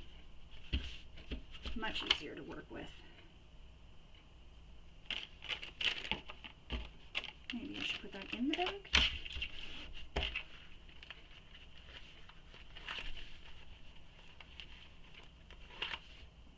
Alright, let's try this again. So we want the zipper to be centered in the zipper window opening. Just like that. So press it down. And if you have to maneuver it anyway, go ahead and do that. So it looks like that. And just make sure the G is at the top. It is. I'm just going to clip this so that it doesn't go under. Make sure that's nice and flat. And again, we're going to do the stitching, but this time we're going to go around the zipper. And I don't want any back stitching again, so starting and just go all the way around this zipper window here and back down the other side.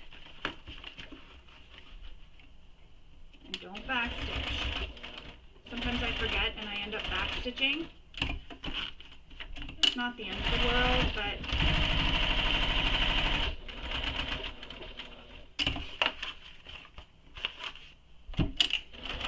I have gone back and unpicked my stitches when I've done that. If you're using a material though that's a busier print, you may not see the back stitching. And when I use material like that and I don't see the back stitching, I'll go ahead and back stitch. It saves a bit of time. Where is that thread? I can't find it.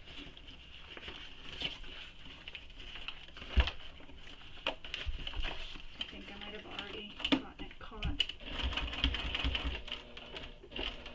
And I'm back where I started.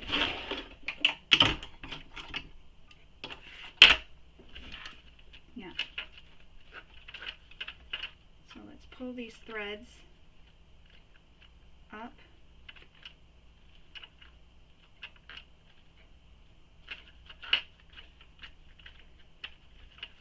And it's a little bit hard to see because, of course, right here is where the purple is. Alright, we'll tie these off in a knot. They seem to be the same length, which is nice.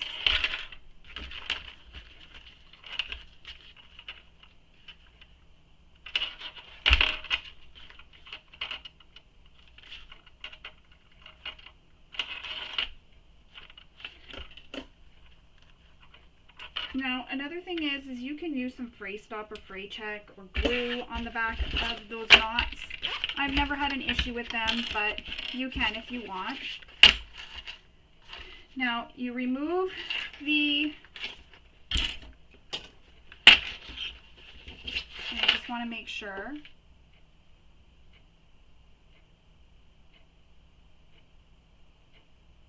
So first, before we do that, we're going to install that rivet. So I will do this one on camera because it's quick and easy. I was just reading to make sure I was going to the right step next.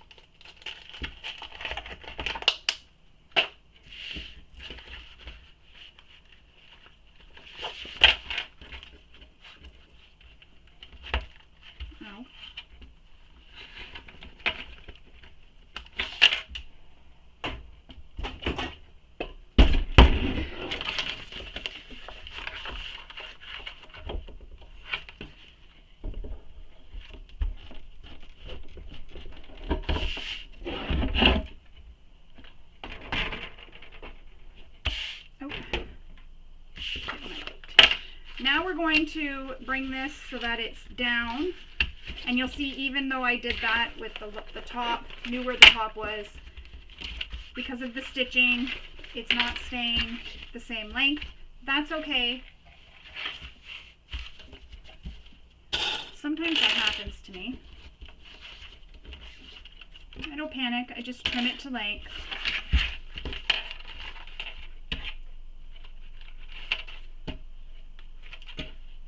And as you'll see, that's what the rivet looks like installed.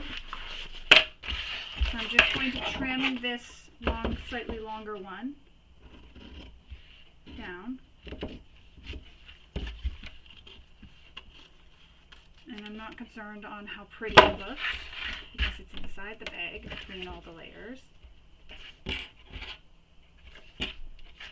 Now we're going to stitch the side down across the bottom and back up the other side. Move your lining out of the way.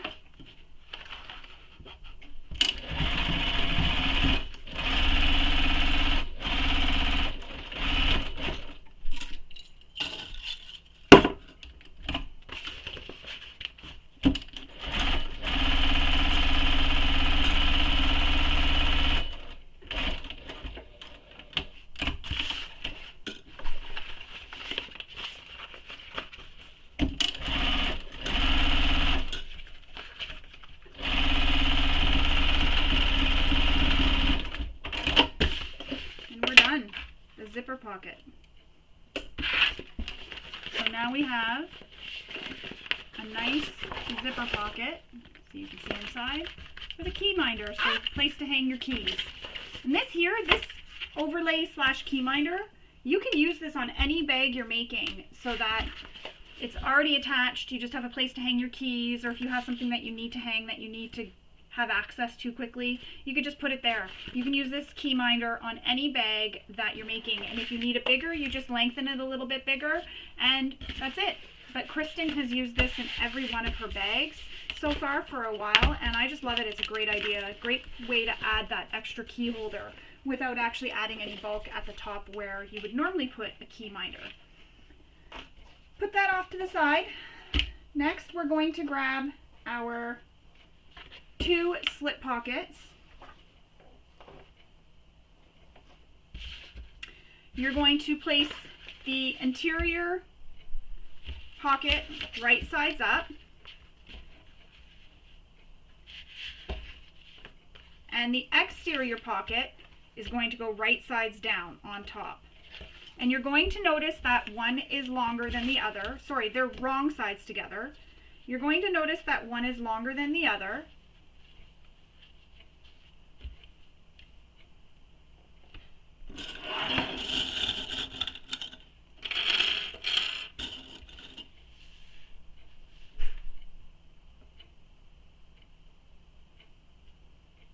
And I just want to make sure I'm doing this right. Sorry, that's why I sort of went quiet for a moment. Raw edge, yeah, so it is raw edge fabric. We're using raw edge fabric here. I'm just making sure that I was doing it right. So we're clipping these together. And then what you're going to do, because that one is longer than the other,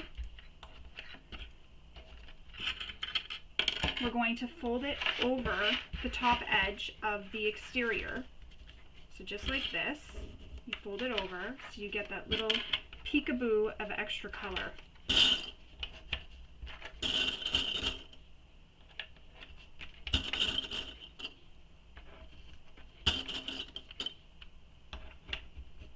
Just like that. And we're going to top stitch this in place.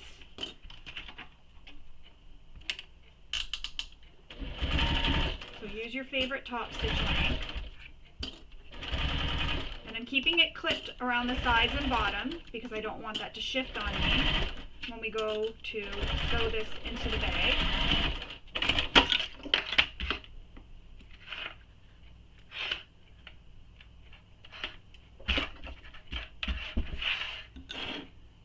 So we're going to take this completed pocket, and I'm just going to quickly fold it in half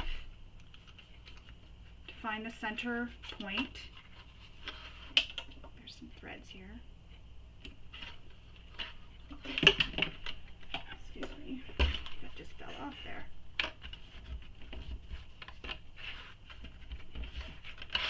Grab your remaining lining panel, fold it in half, and you know what I realized? I never made the mark for this for where this pocket is going to go, or if I did, it's gone. I don't see it anymore.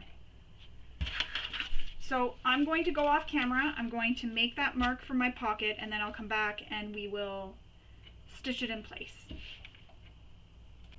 Alright, so I've made that mark, and it's from the bottom up, and I've also folded both my panels in half. Now I put a piece of double-sided tape in between the layers here to help hold this together, and I've also added some double-sided tape to the back just so that I can have this stick down so that I can stitch it in place. So I'm lining up the center marks, or center creases, and I'm lining up the bottom edge of my pocket with that line I made from the bottom up. So it looks just like that.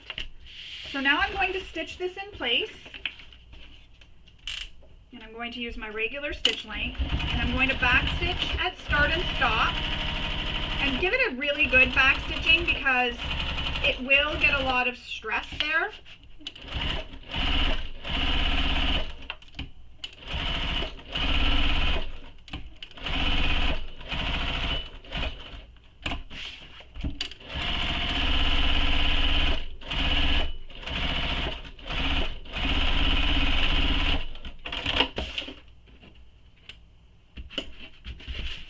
And there you have it. Your pocket is all installed.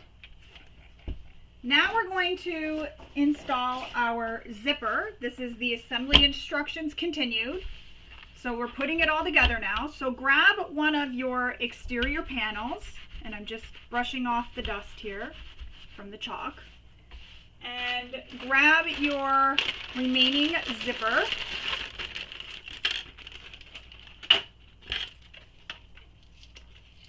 And this is the top of the bag zipper. And I just wanted to read something that Kristen says in the pattern here. She says, we are going to attach this just like making a simple zipper pouch. So it's done just like a simple zipper pouch.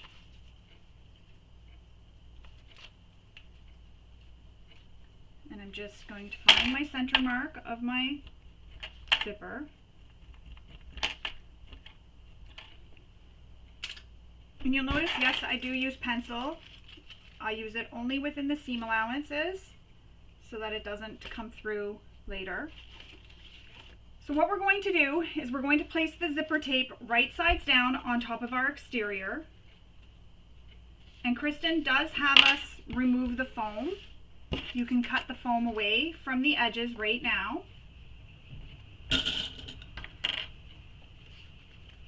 That's in the next step, but if you want to remove the foam now, so how I have it here, I've already cut it smaller before I did all this. We will trim the foam away from the seam at the top after.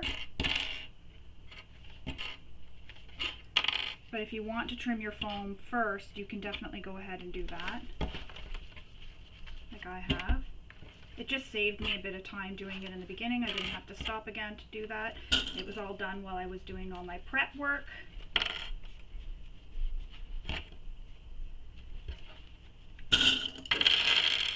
Always easier to do it when I'm filming a tutorial before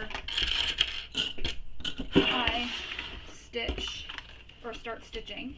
So now we're going to baste this in place using the seam allowance given in the pattern.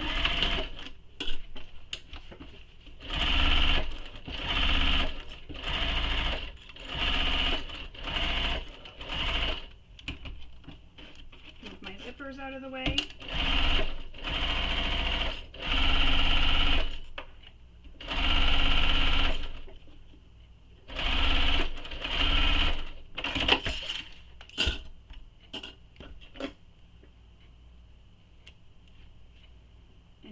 Trim that foam back from the top here.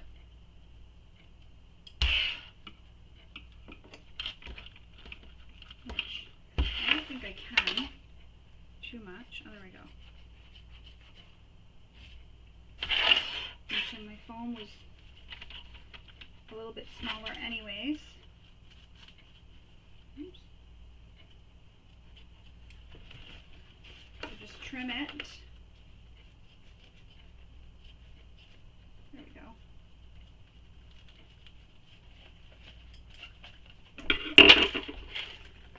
now we're going to take the lining main pocket piece with the slit pocket and place it right sides down on top. It really doesn't matter which one you do first or which one you put where. It's more of a personal preference.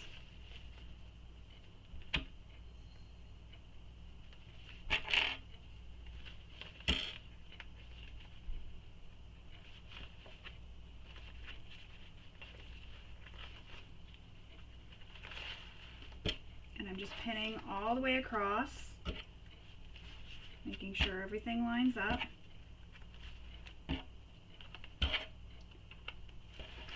And then now we're going to stitch this using the seam allowance given in the pattern.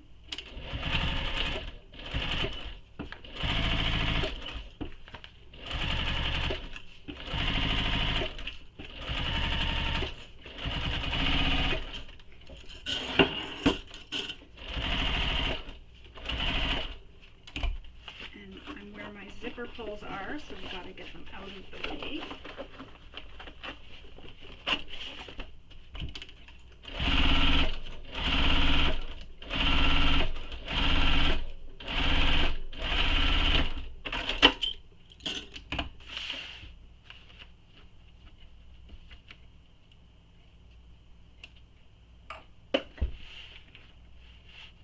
So now we're going to fold this back. And I can't press this because I've used a vinyl, and I won't press the lining. I'll just clip everything together at the bottom here. Make sure everything stays clipped. I'll finger press.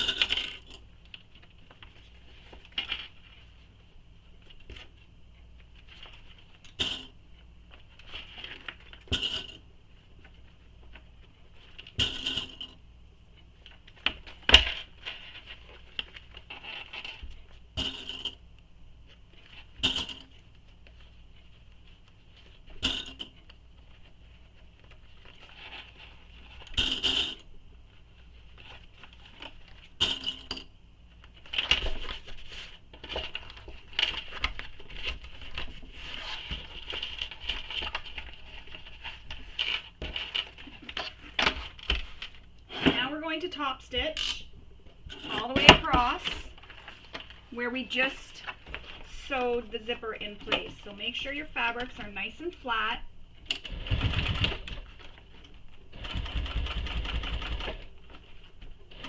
If your machine is struggling with the bulk, you can hammer the fabrics to flatten them. Try a bigger needle, a walking foot.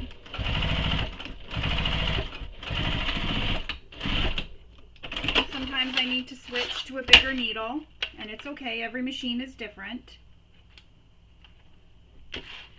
Just depends on how much material, how thick the material is that you're using. You know your machine the best, so use the materials and needles and everything, threads, everything that's best for your machine.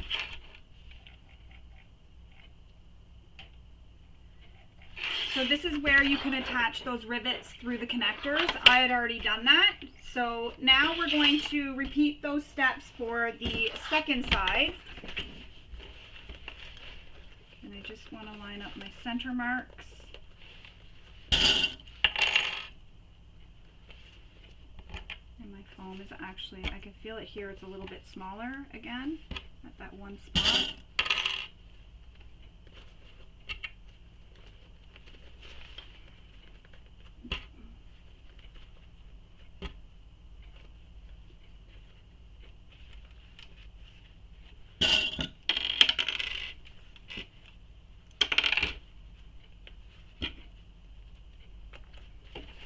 Repeat that whole process for the second side.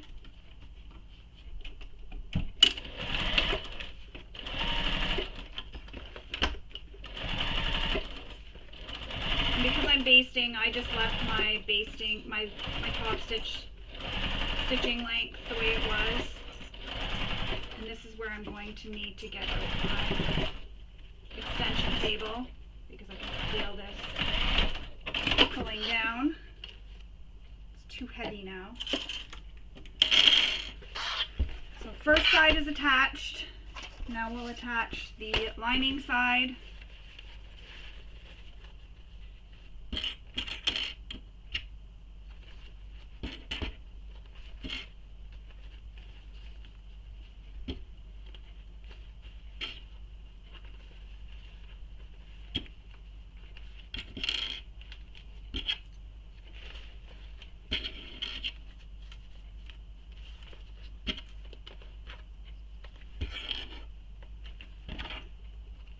I'm just going to grab my extension table. Sorry, it's probably going to be a bit loud.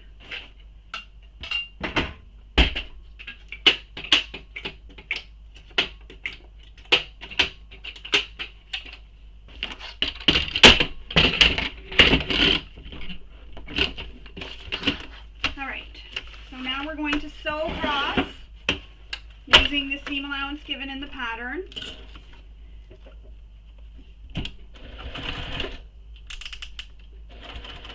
Returning my stitch length back to the length I like to use when I'm stitching a bag together. And I'm getting close to where my zipper pulls are, so I'm just going to slide them out of the way.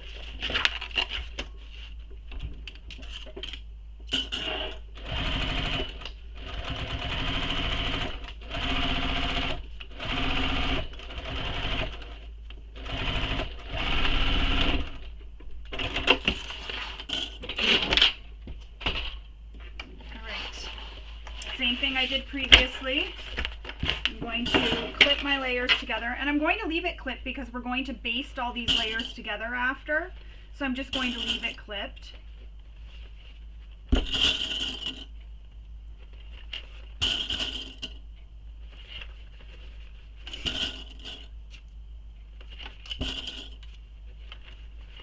And I'm making the bigger size here in case you're wondering which one I'm making. I'm making the bigger size.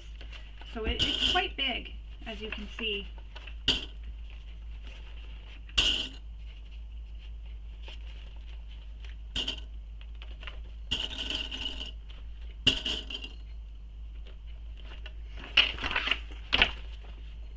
I don't know if you can hear that, but those bells you're hearing is Missy's collar. We changed it, and her bell is really loud now.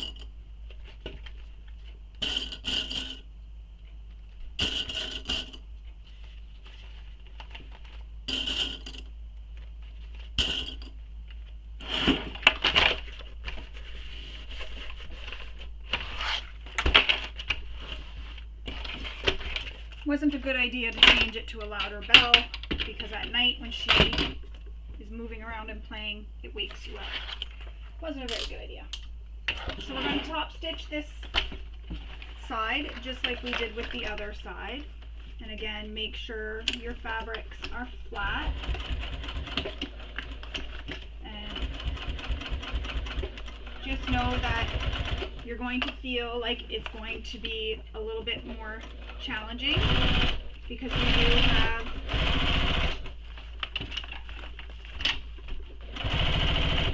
all the layers that we're trying to push underneath the machine.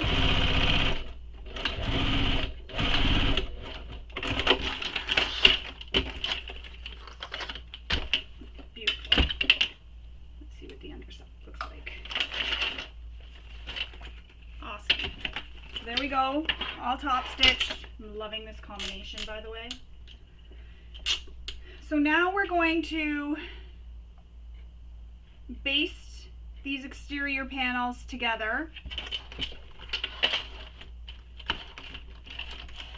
You can go around the entire thing. And I'm just going to go right across my zipper.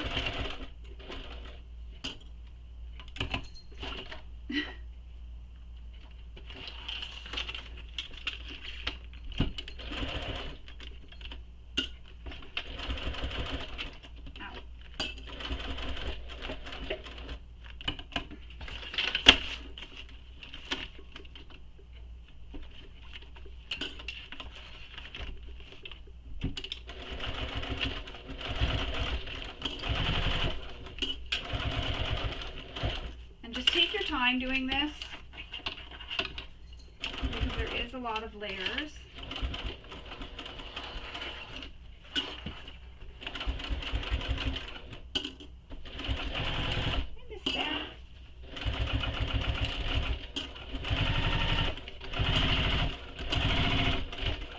And as I had mentioned previously, this is a bound bag, so that's why we're stitching this all together right now.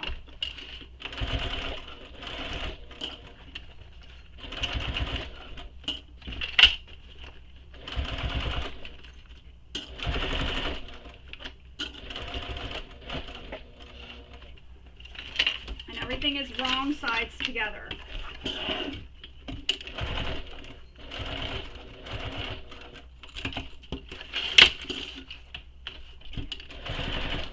One side so far. This is quite the workout.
Workout. I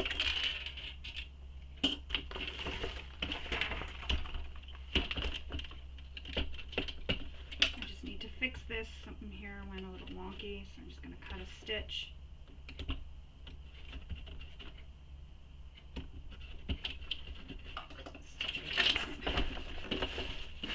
Pull that in.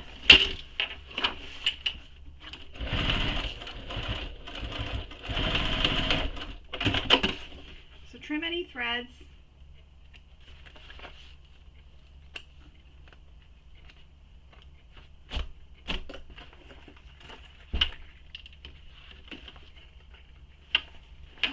I'm going to move this over to here in case I need it again, which I know I will.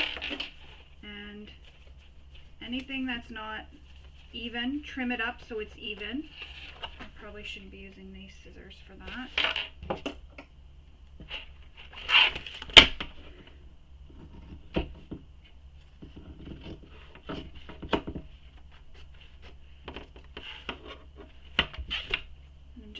Everything to make sure it's all even.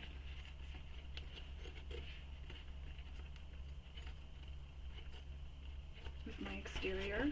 I'm not cutting too much off, but enough.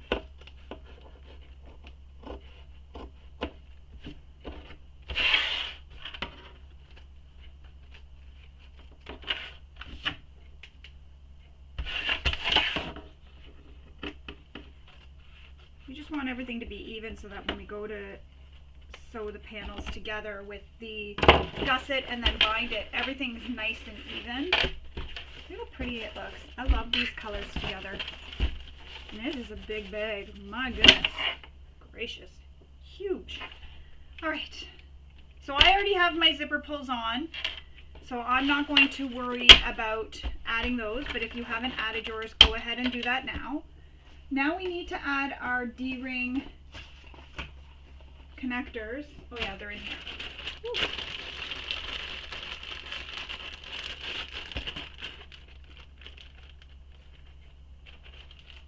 So we need to have them overhang the fabric, and the amount is given in the pattern, so I'm just going to mark where that is on each one, just off camera.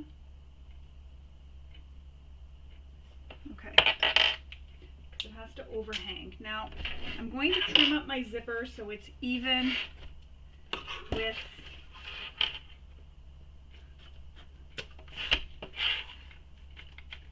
the ends.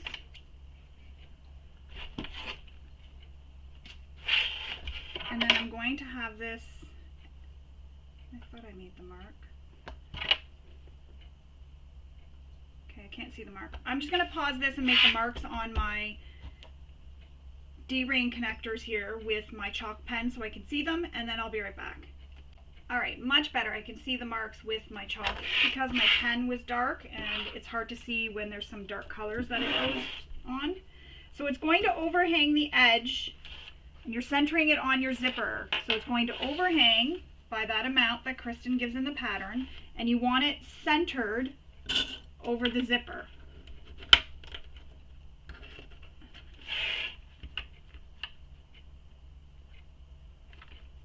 And it just erased on me again. I'm not having any luck with these connectors. There we go.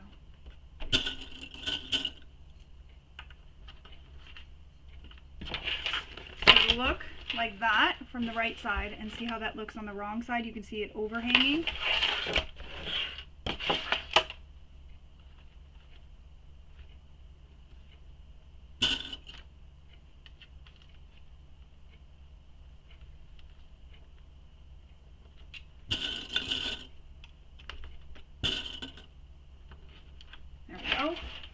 So let's baste these in place.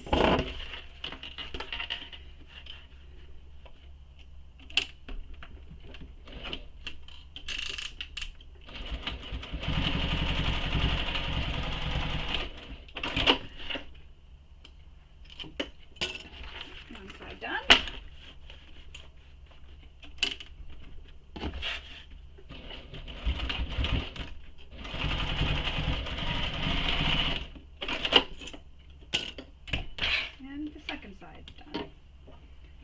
We have our connectors on, and that's for your crossbody strap. Now we're going to assemble our gusset, so put that off to the side for now. If you haven't already, baste your foam in place to your exterior gusset, and then what we're going to do is place your bottom gusset shorter edges right sides together. Hang on a second. I just want to make sure. Oh, I see what you're doing. Not yet, not with the lining. Sorry to confuse you. So we're going to take the exterior and we're going to place our exterior that's completed right now, right sides up. Take your exterior gusset and place it right sides down on top of the panel here. And you know what? Mine's not the same width as the gusset. I think I may have cut my gusset wrong. Let me see. Yeah, I think I've cut my gusset wrong. It's just a little too big. So I'm going to go off camera and I'm going to trim this down, the amount that I need to trim it, and then I will come back and we will continue on. And it could be maybe just sewing, but I think I may have cut this wrong. Yeah, I did. I don't know what I was thinking. Yeah. So I'm going to go do that. I'm going to go trim this down to the correct size, and then I will be right back. All right, we're back in business. I got that all fixed. I don't know what I was thinking when I was cutting it. I obviously was reading something wrong. So what we're going to do again, your exterior that you've completed already is face up. Your gusset exterior is going to be right sides down, and you're lining up these short edges.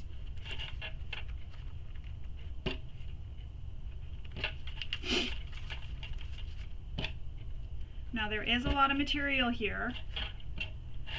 Don't panic. You can stitch through it. Again, same thing I mentioned before for the tips. And I'm clipping both sides right now. Just be careful when you're sewing this that you don't accidentally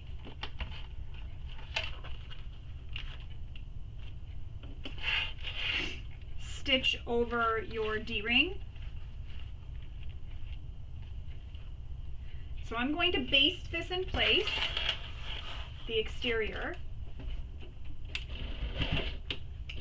What is going on? Why is my thread not?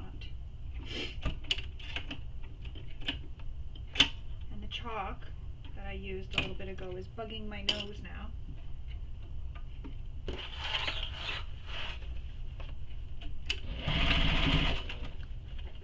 I'm just making sure that I'm holding the D-ring that's right here so that I don't accidentally hit it.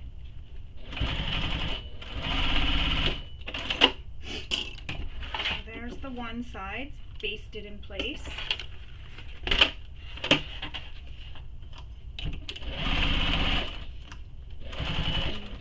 D-ring, I'm just going to pull it tight.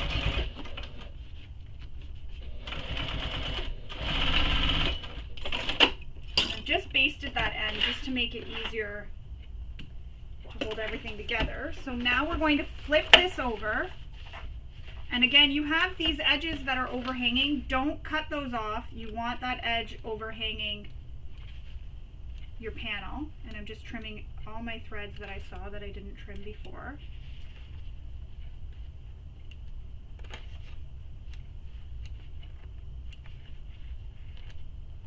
Apparently I missed a lot. There we go. Now we're going to take our lining gusset and we're going to place it right sides down on top of the lining. Clip it in place.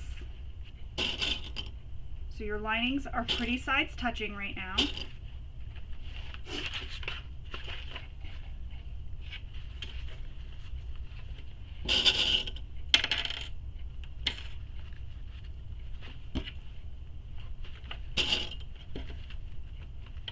And then we'll sew this with the seam allowance given in the pattern. And that's the full seam allowance that we're sewing with now.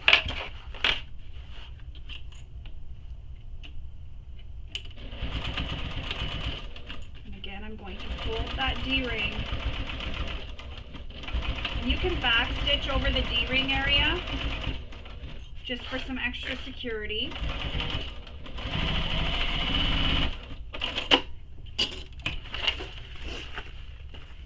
Flip to the other side. Again, with a full seam allowance.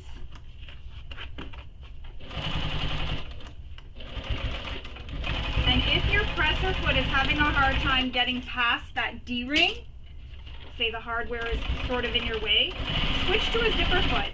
That will help. All right, now let's see what we need to do next.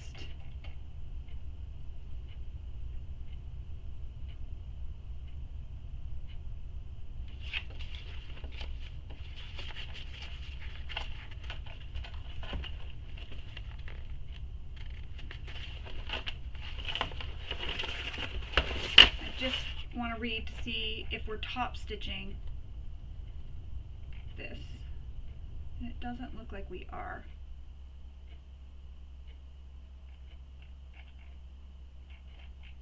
Hang on. Oh, we do it after. Okay, now we need to take these two panels and clip them together, just temporarily. They're not staying together permanently. You just want to get them out of your way. And you're going to bring your lining and exterior together.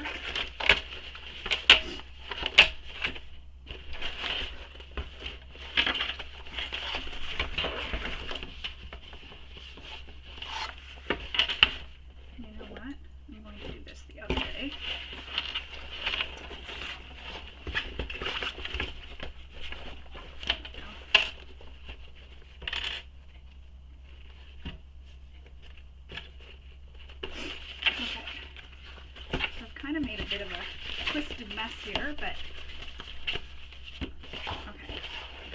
So I'm going to clip these together along the long raw edges.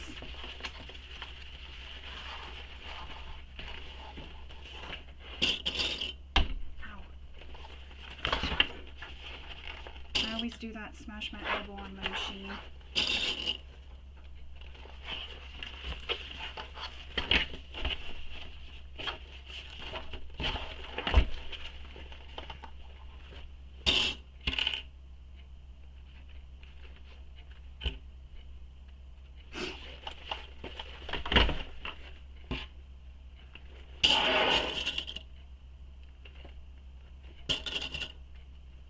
it all the way along the edges, the long edges.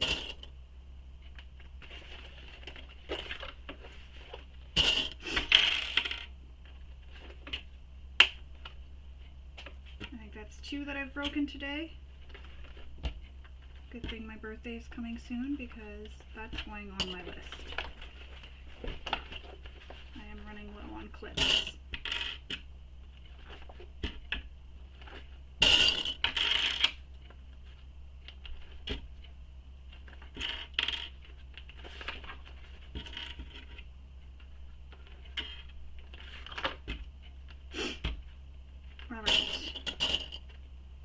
Clips and double-sided tape will be on my list. So now what we're going to do is we're going to stitch these 2 layers together, and I've shown this in other patterns and other tutorials, but Kristen shows you on here as well. What you're going to do is start at the center and work your way around to the end.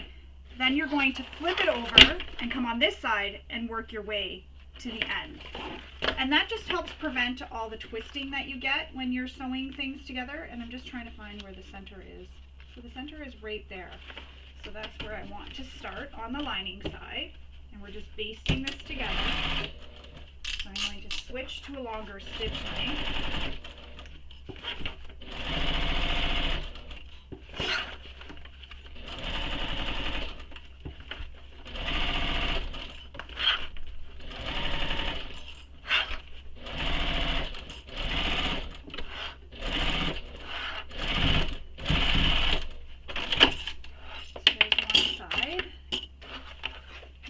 Over and we'll go to the exterior side.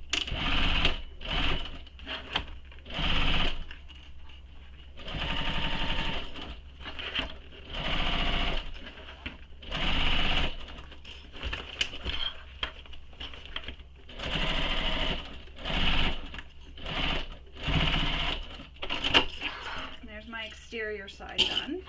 Cut my threads.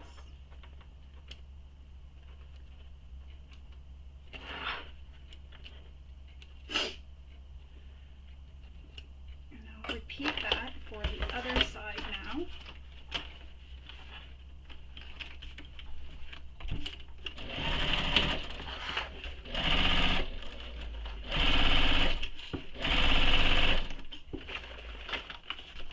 Quite the work.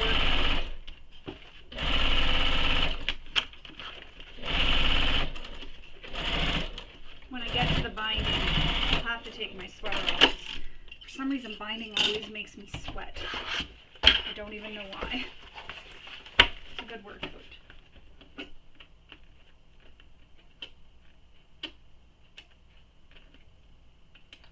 Alright.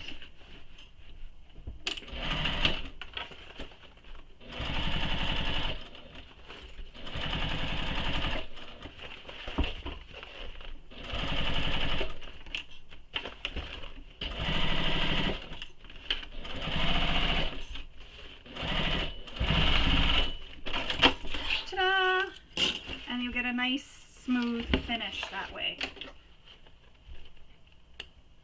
Just prevents everything from shifting on you.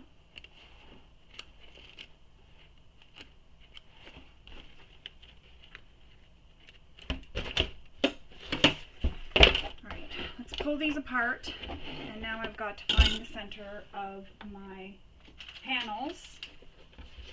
So let's see if I can see that through all of this. I think I can see the center mark here. I can see the center mark here.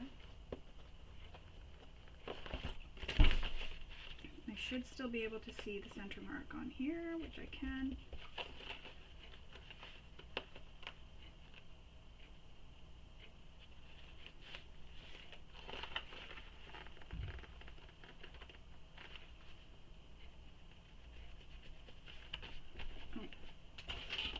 My pencil just went on the floor. I'm just undoing my sweater right now. Because I know these next steps are going to make me warm. Because it's a very big workout for me.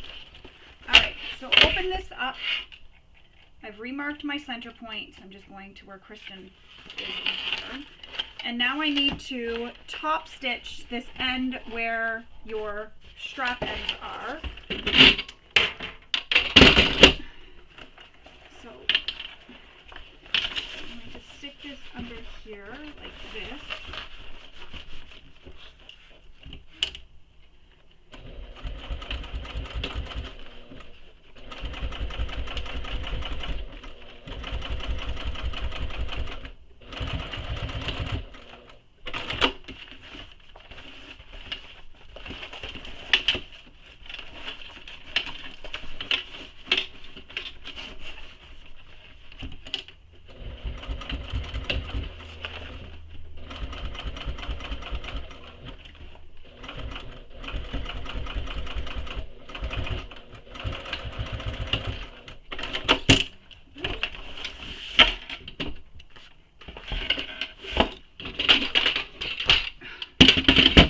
Very big workspace, so I can't really maneuver things around with that there.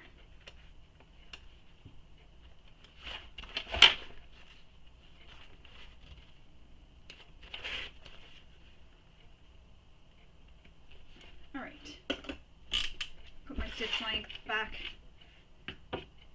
to where it was.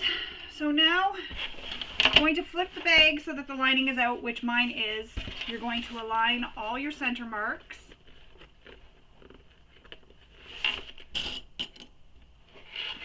So line them up. And if you have to make any adjustments, you totally can. Say you line up your center mark and it's just slightly off. That's okay, don't panic. Just unclip, sometimes that happens. Our center marks aren't perfect. Mine might not be.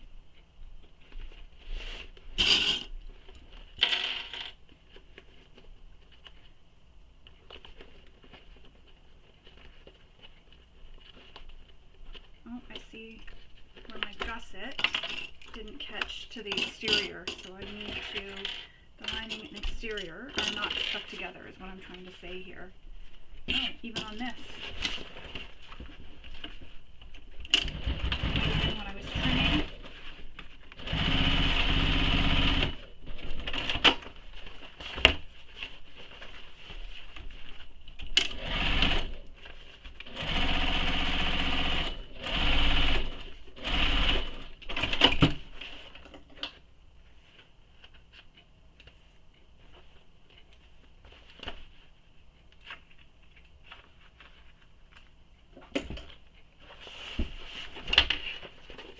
All right, let's start again.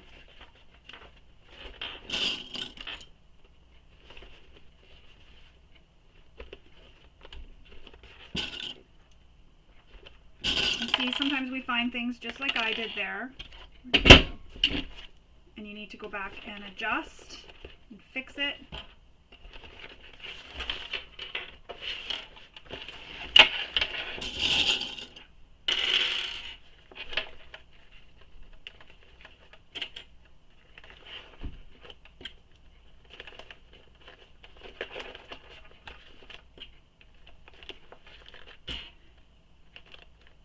Third clip.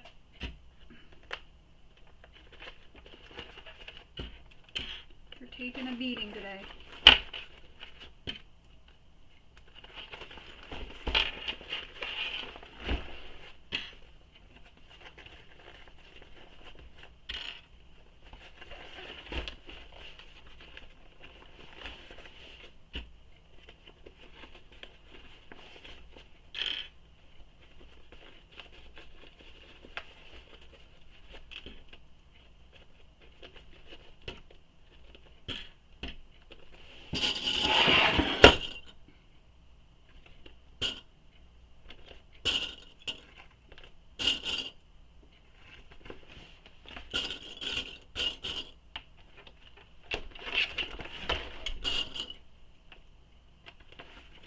Lined up nicely on that end, the top corner there where the corner is, the two cutouts where they meet, that lined up nicely. So now I'm hoping this side will. And I'll just show you how to do the one side, then I'll go off camera and I'll sew the second side. I really don't think you need to sit and watch me do two sides. It's the exact same thing.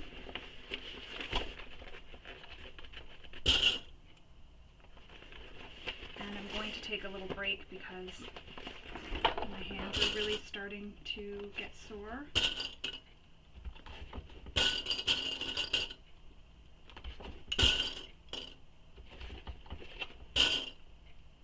What's the workout on my hands?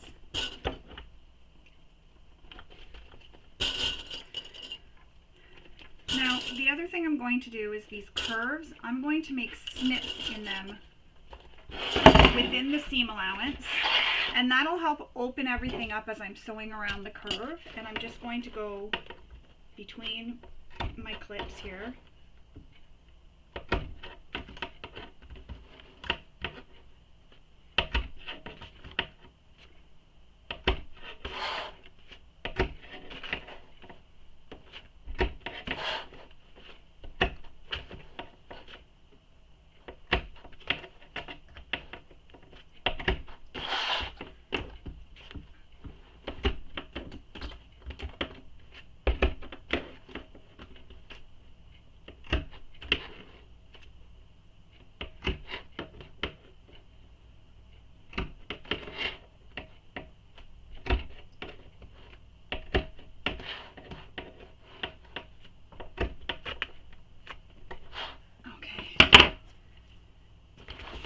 Sweating.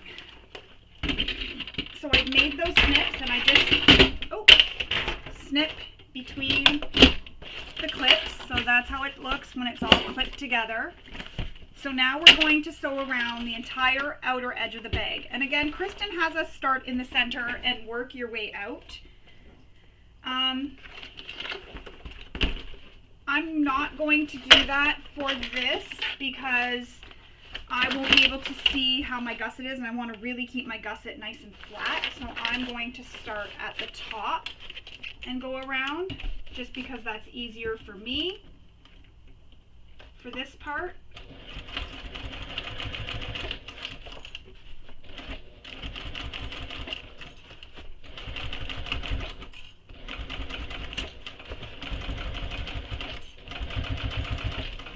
I just like sewing with my gusset facing up whenever I make a bag like this.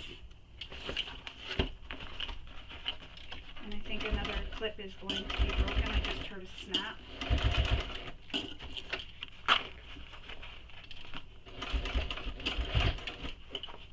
Or maybe not.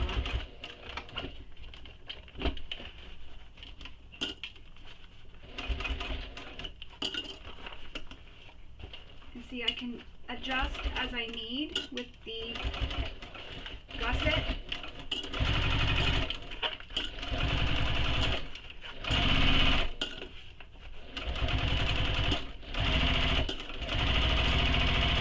Now I will admit it is easier when you're sewing up towards that corner to go from the middle up.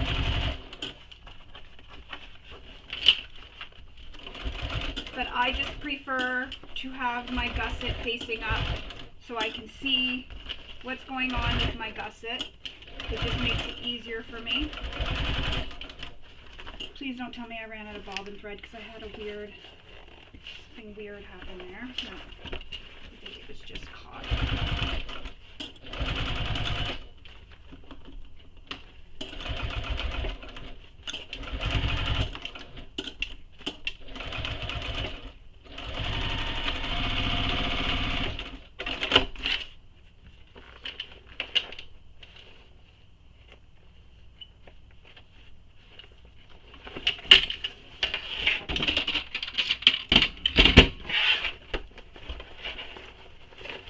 Just going to look and see how my bag looks.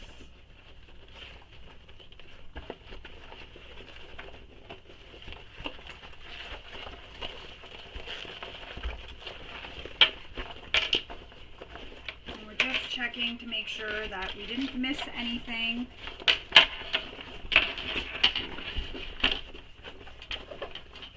And that everything looks the way we want it to look.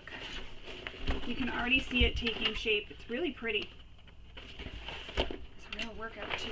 So what I'm going to do is I'm going to show you how to bind this side, and then I'll go off camera and I'll finish this one side that's left and bind the second side. That way there, I do it all in one go. You don't have to worry about anything.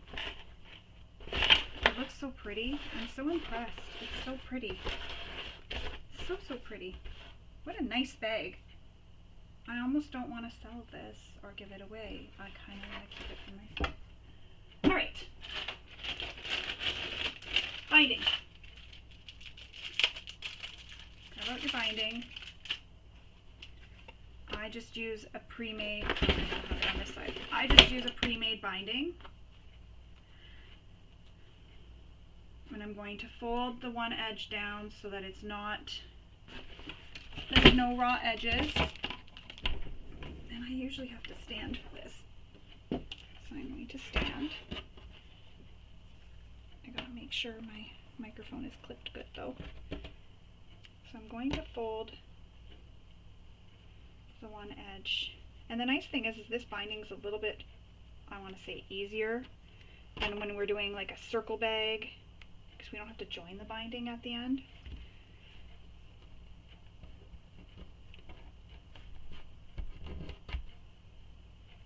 So I folded it down so I enclose the raw edge when I fold it back over, so there's no raw edge there.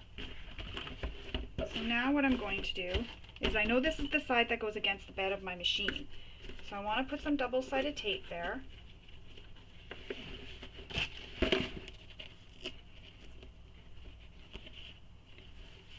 And if you see any threads that are peekabooing on you, now's the time to trim them.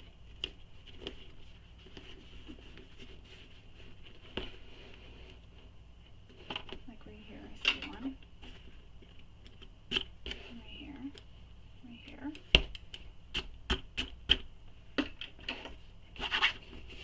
That sound here reminds me of when I was in school when I was a little girl, and my backpack always made that sound.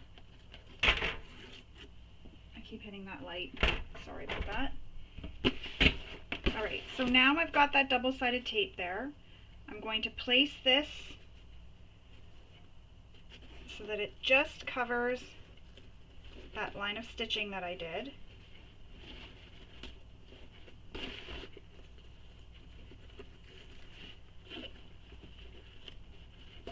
And the corners or the rounded edges are usually harder, so I just sort of, you know, manipulate them so that it gets nice and smooth.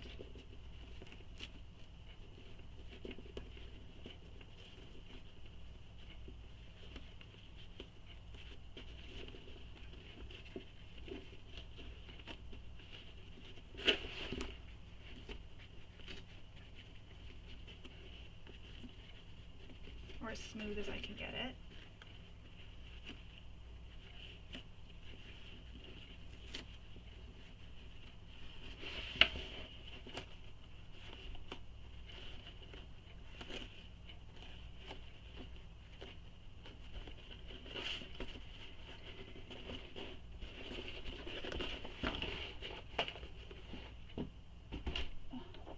Double-sided tape fell.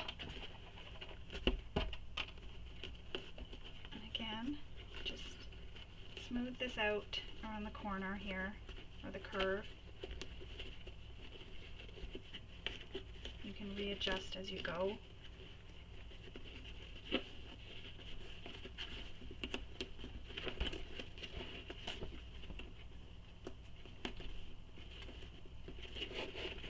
And now I'm at the top, so I'm going to trim that down. And then I need to know where I'm going to fold this.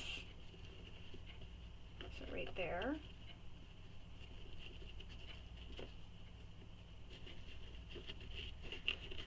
Just like that. So now we're going to flip it over, and we're going to stitch this down all the way around the entire bag. And I'm not going to use double-sided tape on this side. I'm just going to use my stiletto to help hold it in place. The double-sided tape is holding the other side for me. Fingers crossed it all works out. Usually I double-sided tape the other side, but not today. I'm going to kind of just wing it.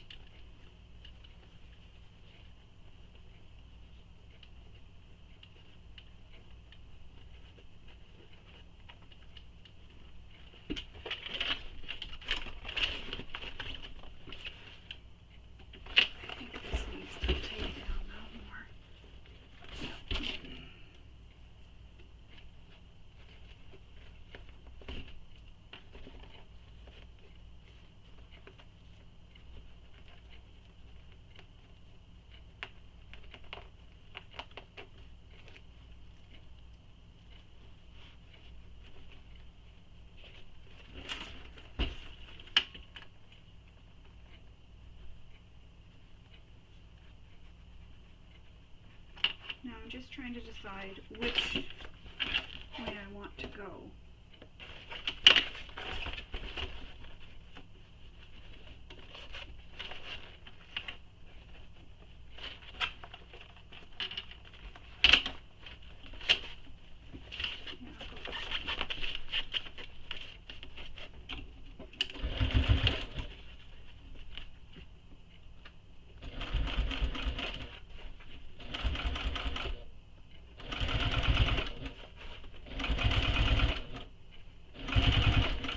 Even lengthen your stitch length a little bit for this if you want.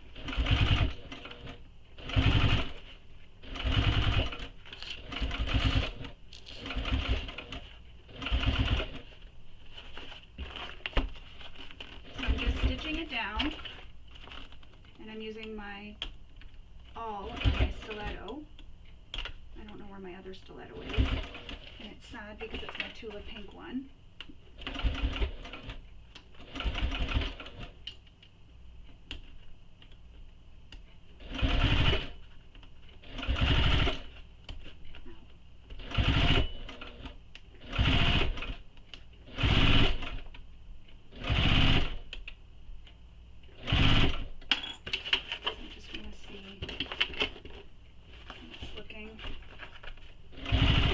Fuss too much if it's not 100% perfect. It's inside a bag. Once the bag is filled, no one ever sees that, and we're always our worst critics when it comes to how things look.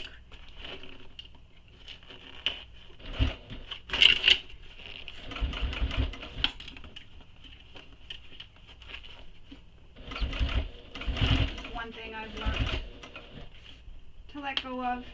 I'm a perfectionist, but I've learned to let go of some things. Some things just don't need to be 100% perfect. We're human, not machines.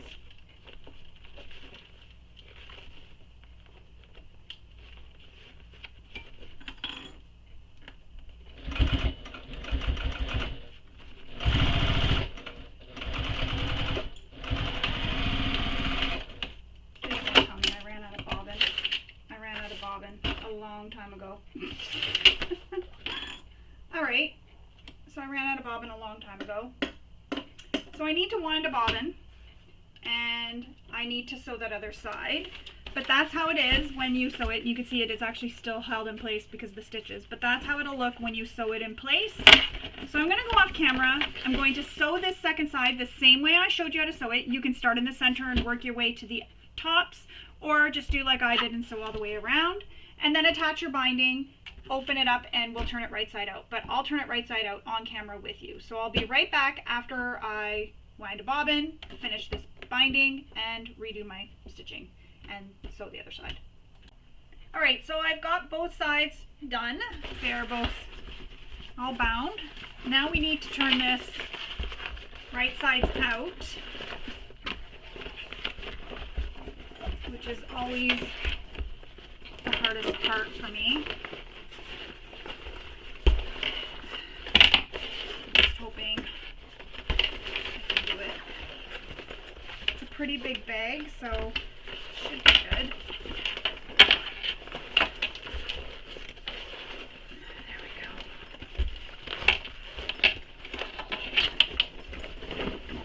glad I did not do the small one. And I had to unpick an area, so I fixed the threads there after. I had to unpick an area because I ended up with a little pucker at the bottom here. You can see them. So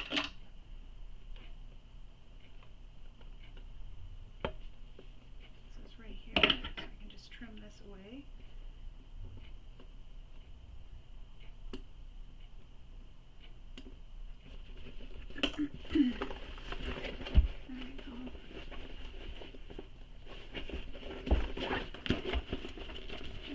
Fixing all my curves. And the nice thing about binding is it offers more structure. So if you didn't use foam and you used something else, like even a fleece or whatever, your binding will act as that structure to help hold the bag up. So it offers the stability. But I do like how the foam is.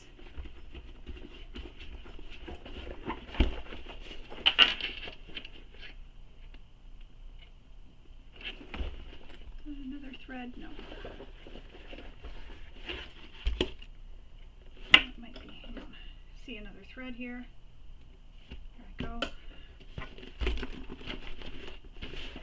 And remember how that zipper pocket is tucked away? So see, we still don't see it. What a cute little bag, eh? Or not little, cute large bag, I guess, because it's large.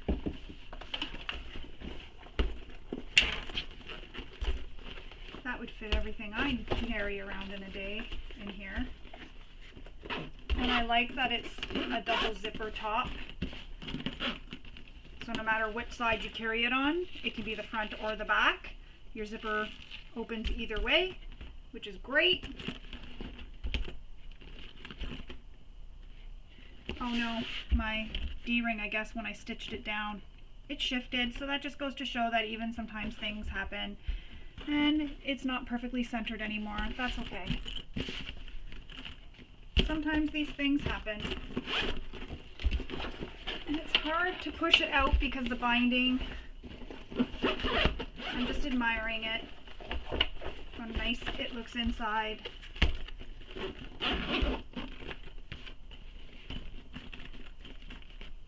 Neat shape though, how it's like straight at the top here instead of curved. Yeah, I really like it. Interesting. Alright, so we'll put that to the side. And now we're going to make our strap. So you need to grab your crossbody strap pieces, and there will be two. You'll have your accent fabric and the other fabric, so your exterior fabric. You're going to take the short ends and place them right sides together and sew them on the short ends. So I'm going to do that. And you got to flatten it out all the way across. I have something in my eye, fluff or something.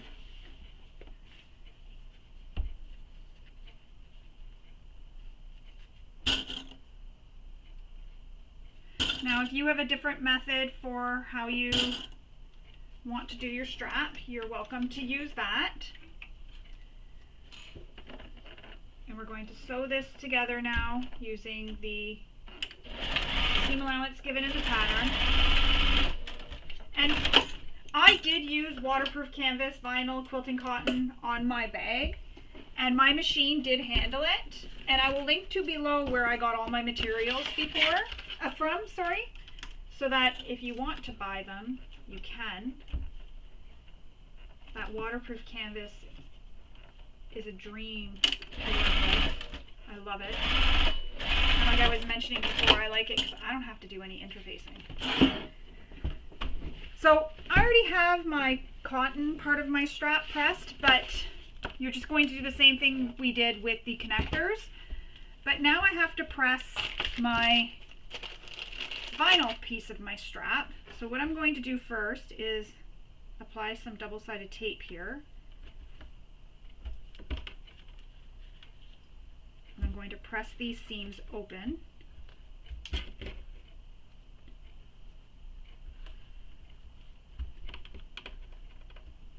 I'm running low on double-sided tape. I'm going to have to look and see if I have more.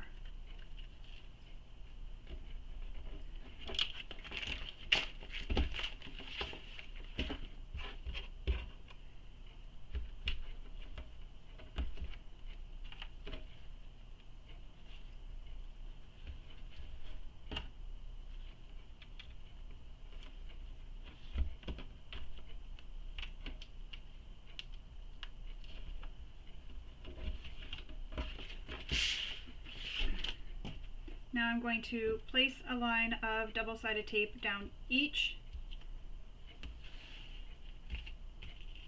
side of that line.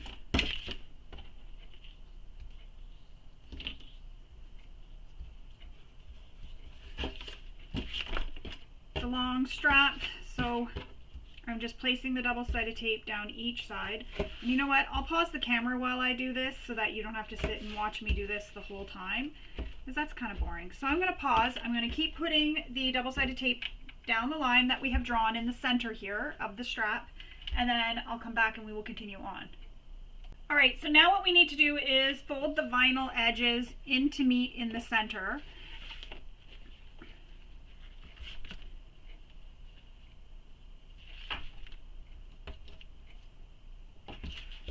So fold it, and you know what else I'm going to do is I like to trim the corners off here. So I'll show you what I mean in a second. Just like that, so it looks like that, so it keeps that out of that area and makes it easier when I'm folding.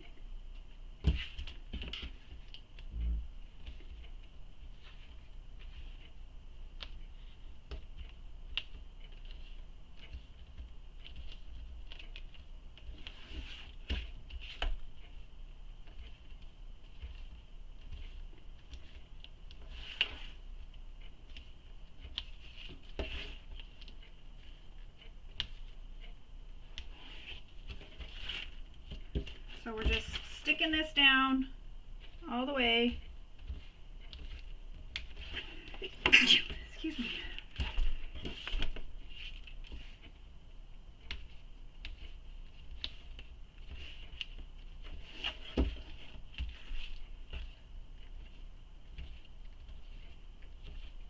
Oh, I guess I hit my finger today and I never noticed till now.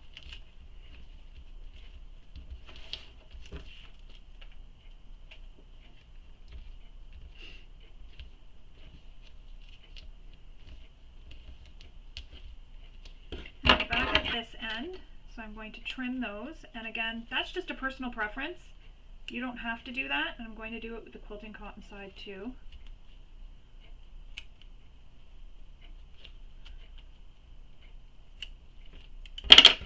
Again, you don't need to do that. I just like doing it because I feel like it removes the bulk there.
didn't trim that side when I did it before.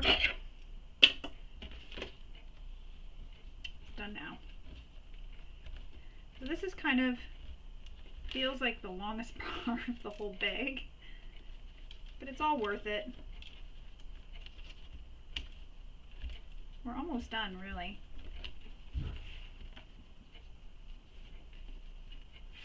So now we have to find the centers, because I know mine might be cut slightly smaller than the other, and I did that sort of on purpose so that the seam would be underneath. That's the center.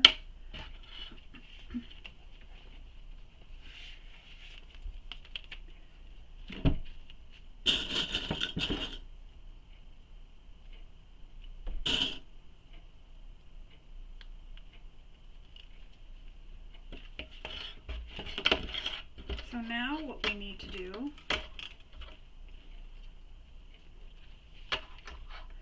oh shoot, I should mark the center, to be honest with you, in the middle here.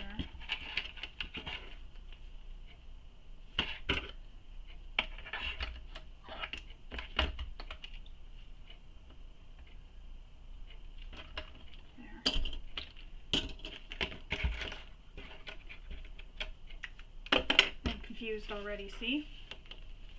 Okay.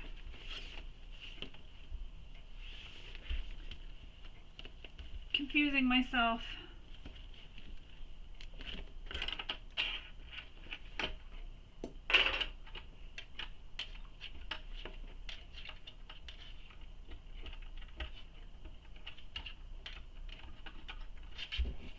Okay, so now what we need to do is more double-sided tape.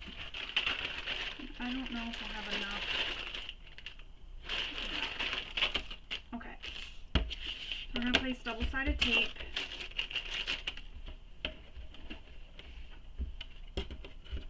down this again.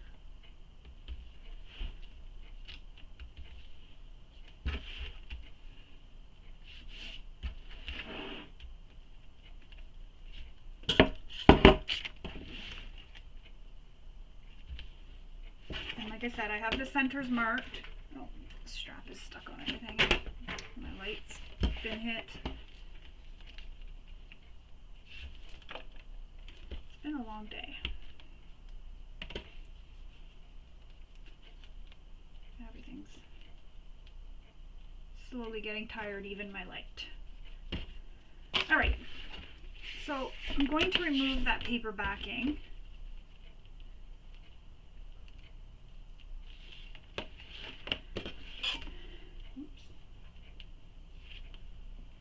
And then I'm going to find the center marks.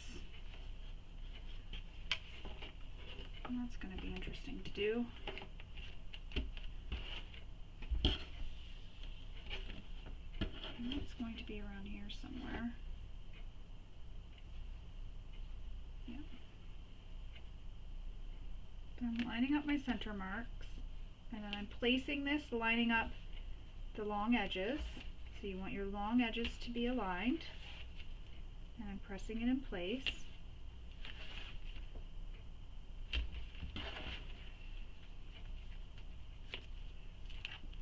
Except for I have it all twisted. Oh, never good. Okay, what I'll do is I'll do this. I'll just press it, and then we can go again.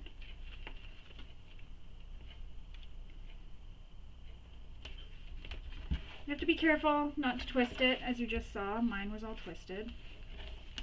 And there's some threads here that are trying to come out to play. I thought I had trimmed these all already.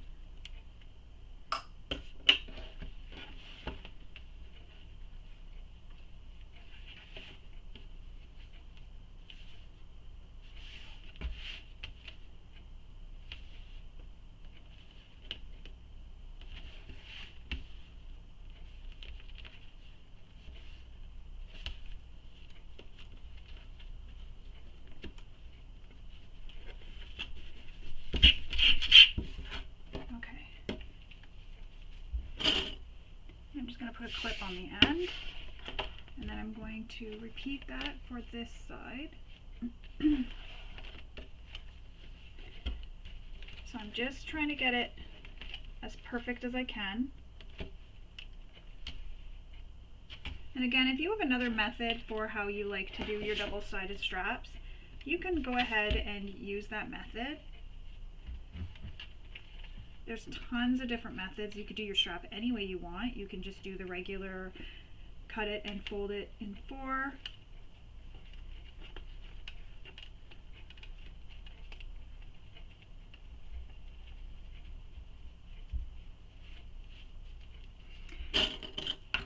Any strap method that you want to use, go ahead.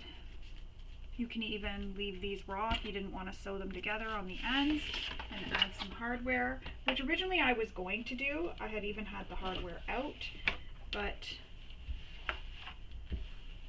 then I've decided not to.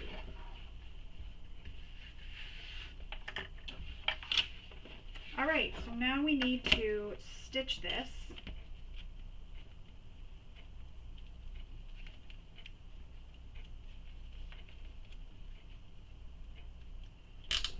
So I'm just going to increase my stitch length just a bit. And I like to back stitch starting on the short end of the strap. Again, personal preference. No real reason. What happened there? Oh, my thread's messed up. Alright, I need to unpick my thread because it's messed up here. Like it didn't stitch properly. The thread started shredding, I guess you could say. So I need to unpick that and restart. So I'm going to do that, and then I'll come back and we will continue on. Alright, so I've got that all unpicked. I don't know what happened there, but it did something weird and then looked like it shredded my thread, but it didn't. I don't know what it was. It just was weird. So I'm just trying to watch what I'm doing so that I can go back into the holes that I already stitched in so that I don't create new holes in the vinyl. Alright. I'm just going to stitch all the way along.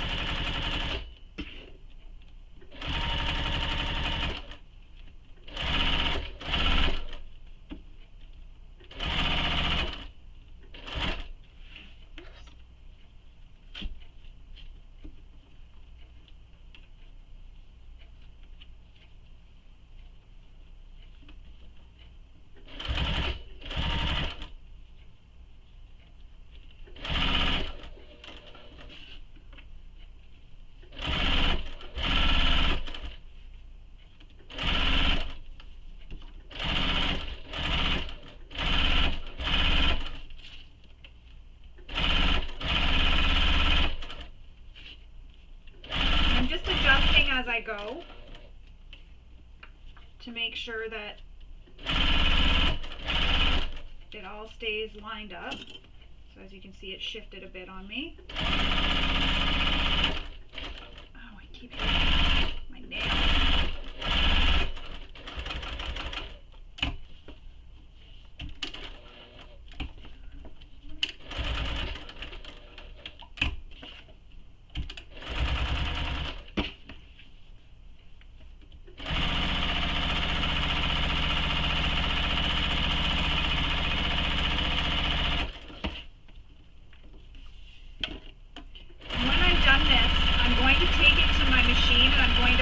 The cotton side of my strap, and that'll help get it really flat.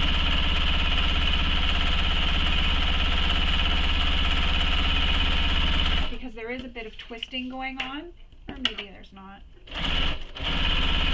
There's a little bit right here.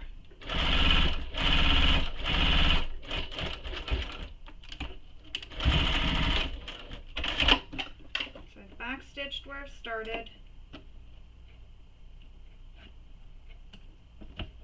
So I'm just going to go off camera. I'm going to go and give this a press with my iron and then I'll come back and we will attach our hardware. Alright, so now it's time to add our hardware. So first thing you're going to do is take your slider, and if you have a removable or slider with this movable bar in the middle, I let mine drop to the bottom. I slide, I'm going to take this end because see how it's finished. Slide my strap through, so the bar is at the bottom right now. Then I push the bar so it's against my strap, and if your strap wasn't, or if your middle bar wasn't movable or isn't movable, just leave it in the center, slide this between the center bar and the top bar, and then slide it over the center bar. And I'm going to use rivets, so I'll be going off camera to punch the holes and do all that, but you can sew this here. You can sew a box with an X inside, you can use Chicago screws, you can use whatever you want.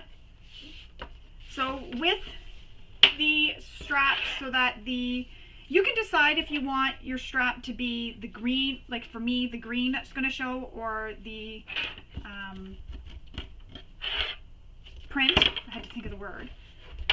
So whatever side you want out is the side you got to make sure that when you're folding it back, it goes like that.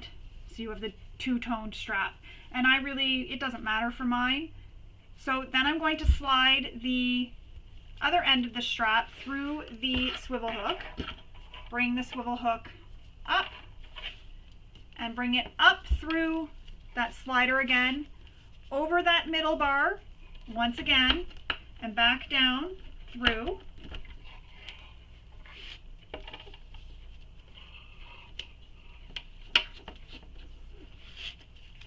And then again, my swivel hook, I know that I want this to be inside. I also like it inside because this will help prevent the strap from sliding on your arm too when you're wearing it. Sometimes I find vinyl slides off my arm. And then there we go. So I'm going to go attach a rivet and then I'll be right back and we will have it attach to the bag and I'll show you how the bag looks. Alright, so here is my completed BRB Bowler Bag in its glory. It is beautiful. I am in love. I love the handles and how they're done on this bag with the little seam here. It's just really pretty. I love all the details, especially this feature. I think this is probably like my new favorite feature, and I may use it in other bags just because I like that it's hidden. You don't see it, and it doesn't take away from your print on the front either. And everything about this bag I really, really love. I don't know if I'm going to be giving this one away or not. I might keep it for myself. I'm going to go up and try all my stuff inside. I have another bag that I just made for myself, but I may use this in the meantime. I just really like it. It's really pretty. And the base is just beautiful and perfect. It's just gorgeous. And the crossbody strap, everything. You can wear this as a shoulder strap. Then you have your little handles to carry it here. You can wear this as a shoulder strap, crossbody. I'm very sorry, my camera stopped recording, but as I was saying, you can use this as a crossbody strap too, so when you want to be hands-free, you just wear this crossbody. And when you don't want to be using this, you can just tuck it in your bag or leave it at home if you know you're just going to carry it by the handles. The choice is yours, but it's nice to have a couple of those options and you can just remove it and not have it there. And what I like to do with these when I'm not using my crossbody strap is I'll actually hang my hand sanitizer holder off it so that I always have my hand sanitizer with me. And then it's on the side of the bag and it doesn't take from the front of the bag. So now your bag is ready to take out and show it off to the world. Before you do, take lots of photos and share it on social media using the hashtags given in the pattern. I really want to see all your bags. I'm very excited. I hope you love this as much as I do. I think it's a beautiful bag and a beautiful design, and I had a lot of fun making it. So I do hope you enjoyed sewing along with me and maybe picked up a few tips and tricks along the way. Don't forget to post these on social media, and I hope you all have a wonderful day. Bye.